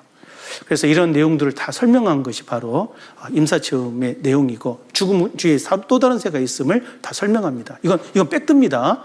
잠깐 이 미국의 루지애나주 이렇게 코마 병원 이 종양 어떤 암 종양학과 교수인 제프리 롱이라는 사람이 실제로 이것을 연구하고 발표를 한 사람이에요. 연구하는 사람 많지만 발표까지 한 사람은 적거든요. 이 사람이 거의 20년 동안 4,000건 넘는 임상실험을 통해서 이걸 얘기하고 10년 전에 이렇게 인터뷰한 내용인데요. 잠깐 한번 보시죠. 과학이나 이론으로 영혼의 세계를 탐구할 수는 없을 것입니다. 그러나 과학적인 분석과 통계의 원리를 통해 죽음이 끝이 아니라 4, 5세계가 있음을 증명하는 통찰력 있는 연구를 한 의사가 있습니다. 그는 물리학자이자 방사선 종양학과 전문의로 현재 루이지애나주 암 전문 호마 병원에서 근무하고 있는 제프리 롱 박사입니다.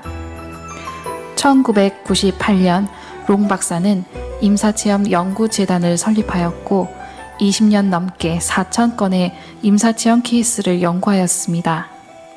이 재단 사이트는 한국어 사이트도 제공되어 있으며 전 세계적으로 서구권뿐만 아니라 비서구권 지역의 임사체험자들의 사례들을 수집하였습니다. 미국에서는 임사체험 연구를 엄연히 의학 분야로 인정하고 1975년 이후 수백 건이 넘는 학문적 보고서와 논문이 제출되었는데요. 그의 연구는 그중 가장 방대한 자료를 바탕으로 한 연구로도 인정받고 있습니다. Dr. Jeffrey Long, a radiation oncologist from Louisiana, has written a book with his findings, calls it Evidence of the Afterlife. Mary Jo Rapini says that she had a near-death experience that profoundly changed her life, and her story is featured in the doctor's book. Good morning to you both. Good morning. Doctor, if I can start with you, you collected more than 1,000 stories of near-death experiences from people all around the world, and you say the consistencies in those stories help prove scientifically that there is an afterlife. So based on your data, what is the proof? Well, my research. 예, 이제 설명하는 게 뭐냐, 증거로 9가지의 그 증거를 설명하는데 그걸 이제 간단하게 좀 정리하자면은 이분이 얘기한 것이 이제 우리나라에 번역된 책이 이 죽음 그 후라는 책입니다. 한번 사서 읽어보세요. 이건 의학서라고 생각하고 읽으시면 되겠어요. 핵심이 뭐냐면 죽음 이후에 명료하고 선명한 의식이 이렇게 있다. 절대 꿈이 아니다. 꿈하고는 완전 다르다고 얘기합니다. 그리고 현실적인 진짜 유태이탈을 경험해서 생각만 하면 영혼이 움직이는 거예요. 생각만 하면 움직입니다. 저는 빛보다 빠른 게 영혼이라는 걸 처음 알았어요. 빛은 30만 km/s입니다. 1초에 지구 7바퀴 반밖에 못 돌아요. 은하계 저편 넘어가려면 몇 억 년 걸려요. 근데 생각은 생각하는 순간 가버립니다. 여러분 집 생각 해보세요. 지금 빨래 어디다가 놔뒀는지 바깥으로 어디다가 놔뒀는지 다 보이시죠? 안드로메다 저편에 내 집이 있어도 금방 가버립니다. 실제 그렇다는 거예요. 그래서 이게 정말 유체이탈이 되면 움직입니다. 순식간에. 그러나 여기서 또 돌아다니는 게 아니고 이제 영원한 음부에 갇히든지 낙원에 가든지 그렇게 바뀔 겁니다. 어쨌든 인사체험자들이 육신에서 빠져나오는 경험담을 얘기하고 그리고 그것이 진짜인지를 확인해 보는데 95.5%가 다 사실이었다는 거예요. 경험 중에 했던 거. 미국에서 하는데 한국에 부모님이 생각이 나서 부모님을 생각하니까 부모님이 한국에서 얘기하는 게 보인다는 거예요. 무슨 얘기하는지가 다 들려요. 나중에 깨어나가지고 어머니 이틀 전에 3일 전에 이런 얘기 하셨어요. 근데 네가 그거 어떻게 아냐. 귀신이 국화를 노리시다. 진짜로 국화를 노리시죠. 사실입니다. 97.6%가 사실이라는 걸 확인하고 있고 그리고 굉장히 그 감각이 고양된답니다. 어떤 이렇게 흐리멍텅한 상태가 아니라 아주 선명하게 마치 어린아이는 사물을 볼 때 눈이 반짝반짝 하잖아요. 모든 걸 딱 보는 순간 다 이렇게 이해가 되나 봐요. 선천적인 시각장애였는데 딱 보는 순간 이게 뭐거나 이렇게 막 인식이 됐다라는 겁니다. 그리고 전신 마취 중에도 가끔 이런 일이 일어나고 또 완벽한 삶의 회고가 이루어지더라. 죽은 이와의 만남도 가끔 경험하고 또 어린아이들도 동일하다는 겁니다. 어린아이는 무슨 종교적인 그런 것도 아니고 뭐 배운 것도 없잖아요. 근데 동일하대요, 이게. 그리고 전 세계적인 일관성이 있더라. 그래서 종교적, 지역적, 문화적 배경과는 관계없이 다 똑같은 겁니다, 이건. 그리고 놀라운 것은 이게 사실한 것이 양심 깊숙이 인식이 되니까 삶이 바뀐대요. 그래서 이게 정말 진리를 진리로 깨달으면요, 신앙생활 하지 말라고 해도 합니다. 안 깨달아지는 사람들은 하라고 얘기해도 안 돼요, 이게. 이게 옆으로 기어다니는 개는요, 아무리 바르게 기어다니라고 해도 옆으로 가요. 구원받지 않으면, 거듭나지 않으면 이게 되질 않는 겁니다. 그래서 이 결론이 뭐냐? 과학적 환원주의에 의해서 인간의 신비는 믿을 수 없을 정도로 손상되었다고 나는 확신한다. 과학적 환원주의란 궁극적으로는 정신세계의 모든 것을 뉴런 활동만으로 설명될 수 있다고 주장하는 물질주의적 가르침을 말한다. 그러나 그런 믿음은 오히려 미신으로 분류돼야 한다. 그러니까 이런 물질주의, 유물론 이런 것이 미신이라는 거예요. 잘못된 가르침이라는 거예요. 종교라는 거예요. 우리는 물질 세계에 존재하는 몸과 뇌를 가진 물질적 존재인 동시에 영적 세계에 존재하는 영혼을 가진 영적 존재라는 것을 알아야 된다. 이게 바로 이분의 최종 주장인 겁니다. 성경적으로 맞는 말이에요. 임사체험 얘기를 잠깐만 보겠습니다. 전적으로 말해서 사후의 세계라든가 영혼의 존재는 믿으십니까? 저는 확신을 하고 있습니다. 자신의 얼굴 위로 하얀 천이 덮이는 광경을 내려다봤다고 한다. 내가 왜 여기 저기 누워있지? 자꾸 이제 의심을 하고 깨워보려고 이게 다시 이제 밑으로 내려가려는데 잘 안 내려가지더라고요. 아차, 죽었구나 이런 생각이 팍 떠오르더라고요. 그들은 또한 자신의 경험이 결코 꿈이 아님을 확신한다. 꿈에서요? 그게 현실이지. 그러니까 그 어떤 그 체험을 하실 때 너무나 꿈도 아니고 너무 선명하고 너무나 확연하기 때문에 누구든 제 얘기를 얼마 길지 않은 세상에 곧 경험하게 되실 겁니다. 임종을 이건 뉴스 자료입니다. 경험했던 사람들이 똑같이 이야기하는 것은 먼저 육체와 영혼의 분리입니다. 이어서 검은 구멍 같은 곳으로 빨려 들어간 뒤 다시 환한 빛의 세계로 들어섰다는 겁니다. Tiens, mais dis donc, qu'est-ce que tu fais là, toi? C'est pas ta place, t'as rien à faire ici, dis donc. 1949년 공수부대원이었던 모르젤 씨는 가슴에 총상을 입은 뒤 수술대 위에서 임종을 경험했습니다. Lors de cette opération, il m'est arrivé quelque chose bizarre. Je suis rentré dans un tunnel, j'ai débouché j'ai vu une lumière dans le fond. 이렇게 죽음을 경험했다는 사람이 세계적으로 6억 명. 방금 몇 명이라고 했어요? 6명 아닙니다.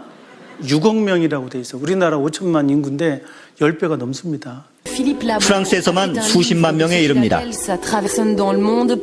최근 프랑스 학계가 적극적으로 나서고 있는 것은 연구 여하에 따라 이론 체계까지 갖출 수 있을 것으로 보고 있기 때문입니다. 임종 체험자들이 말하는 공통된 경험이 실제로 사후세계가 있는지, 있다면 어떤 것인지에 대한 진지하고도 과학적인 연구를 자극하고 있습니다. KBS 뉴스 이충영입니다. 그런데 사망 판정을 받은 에스트라다는 놀랍게도 다시 살아났다. 그리고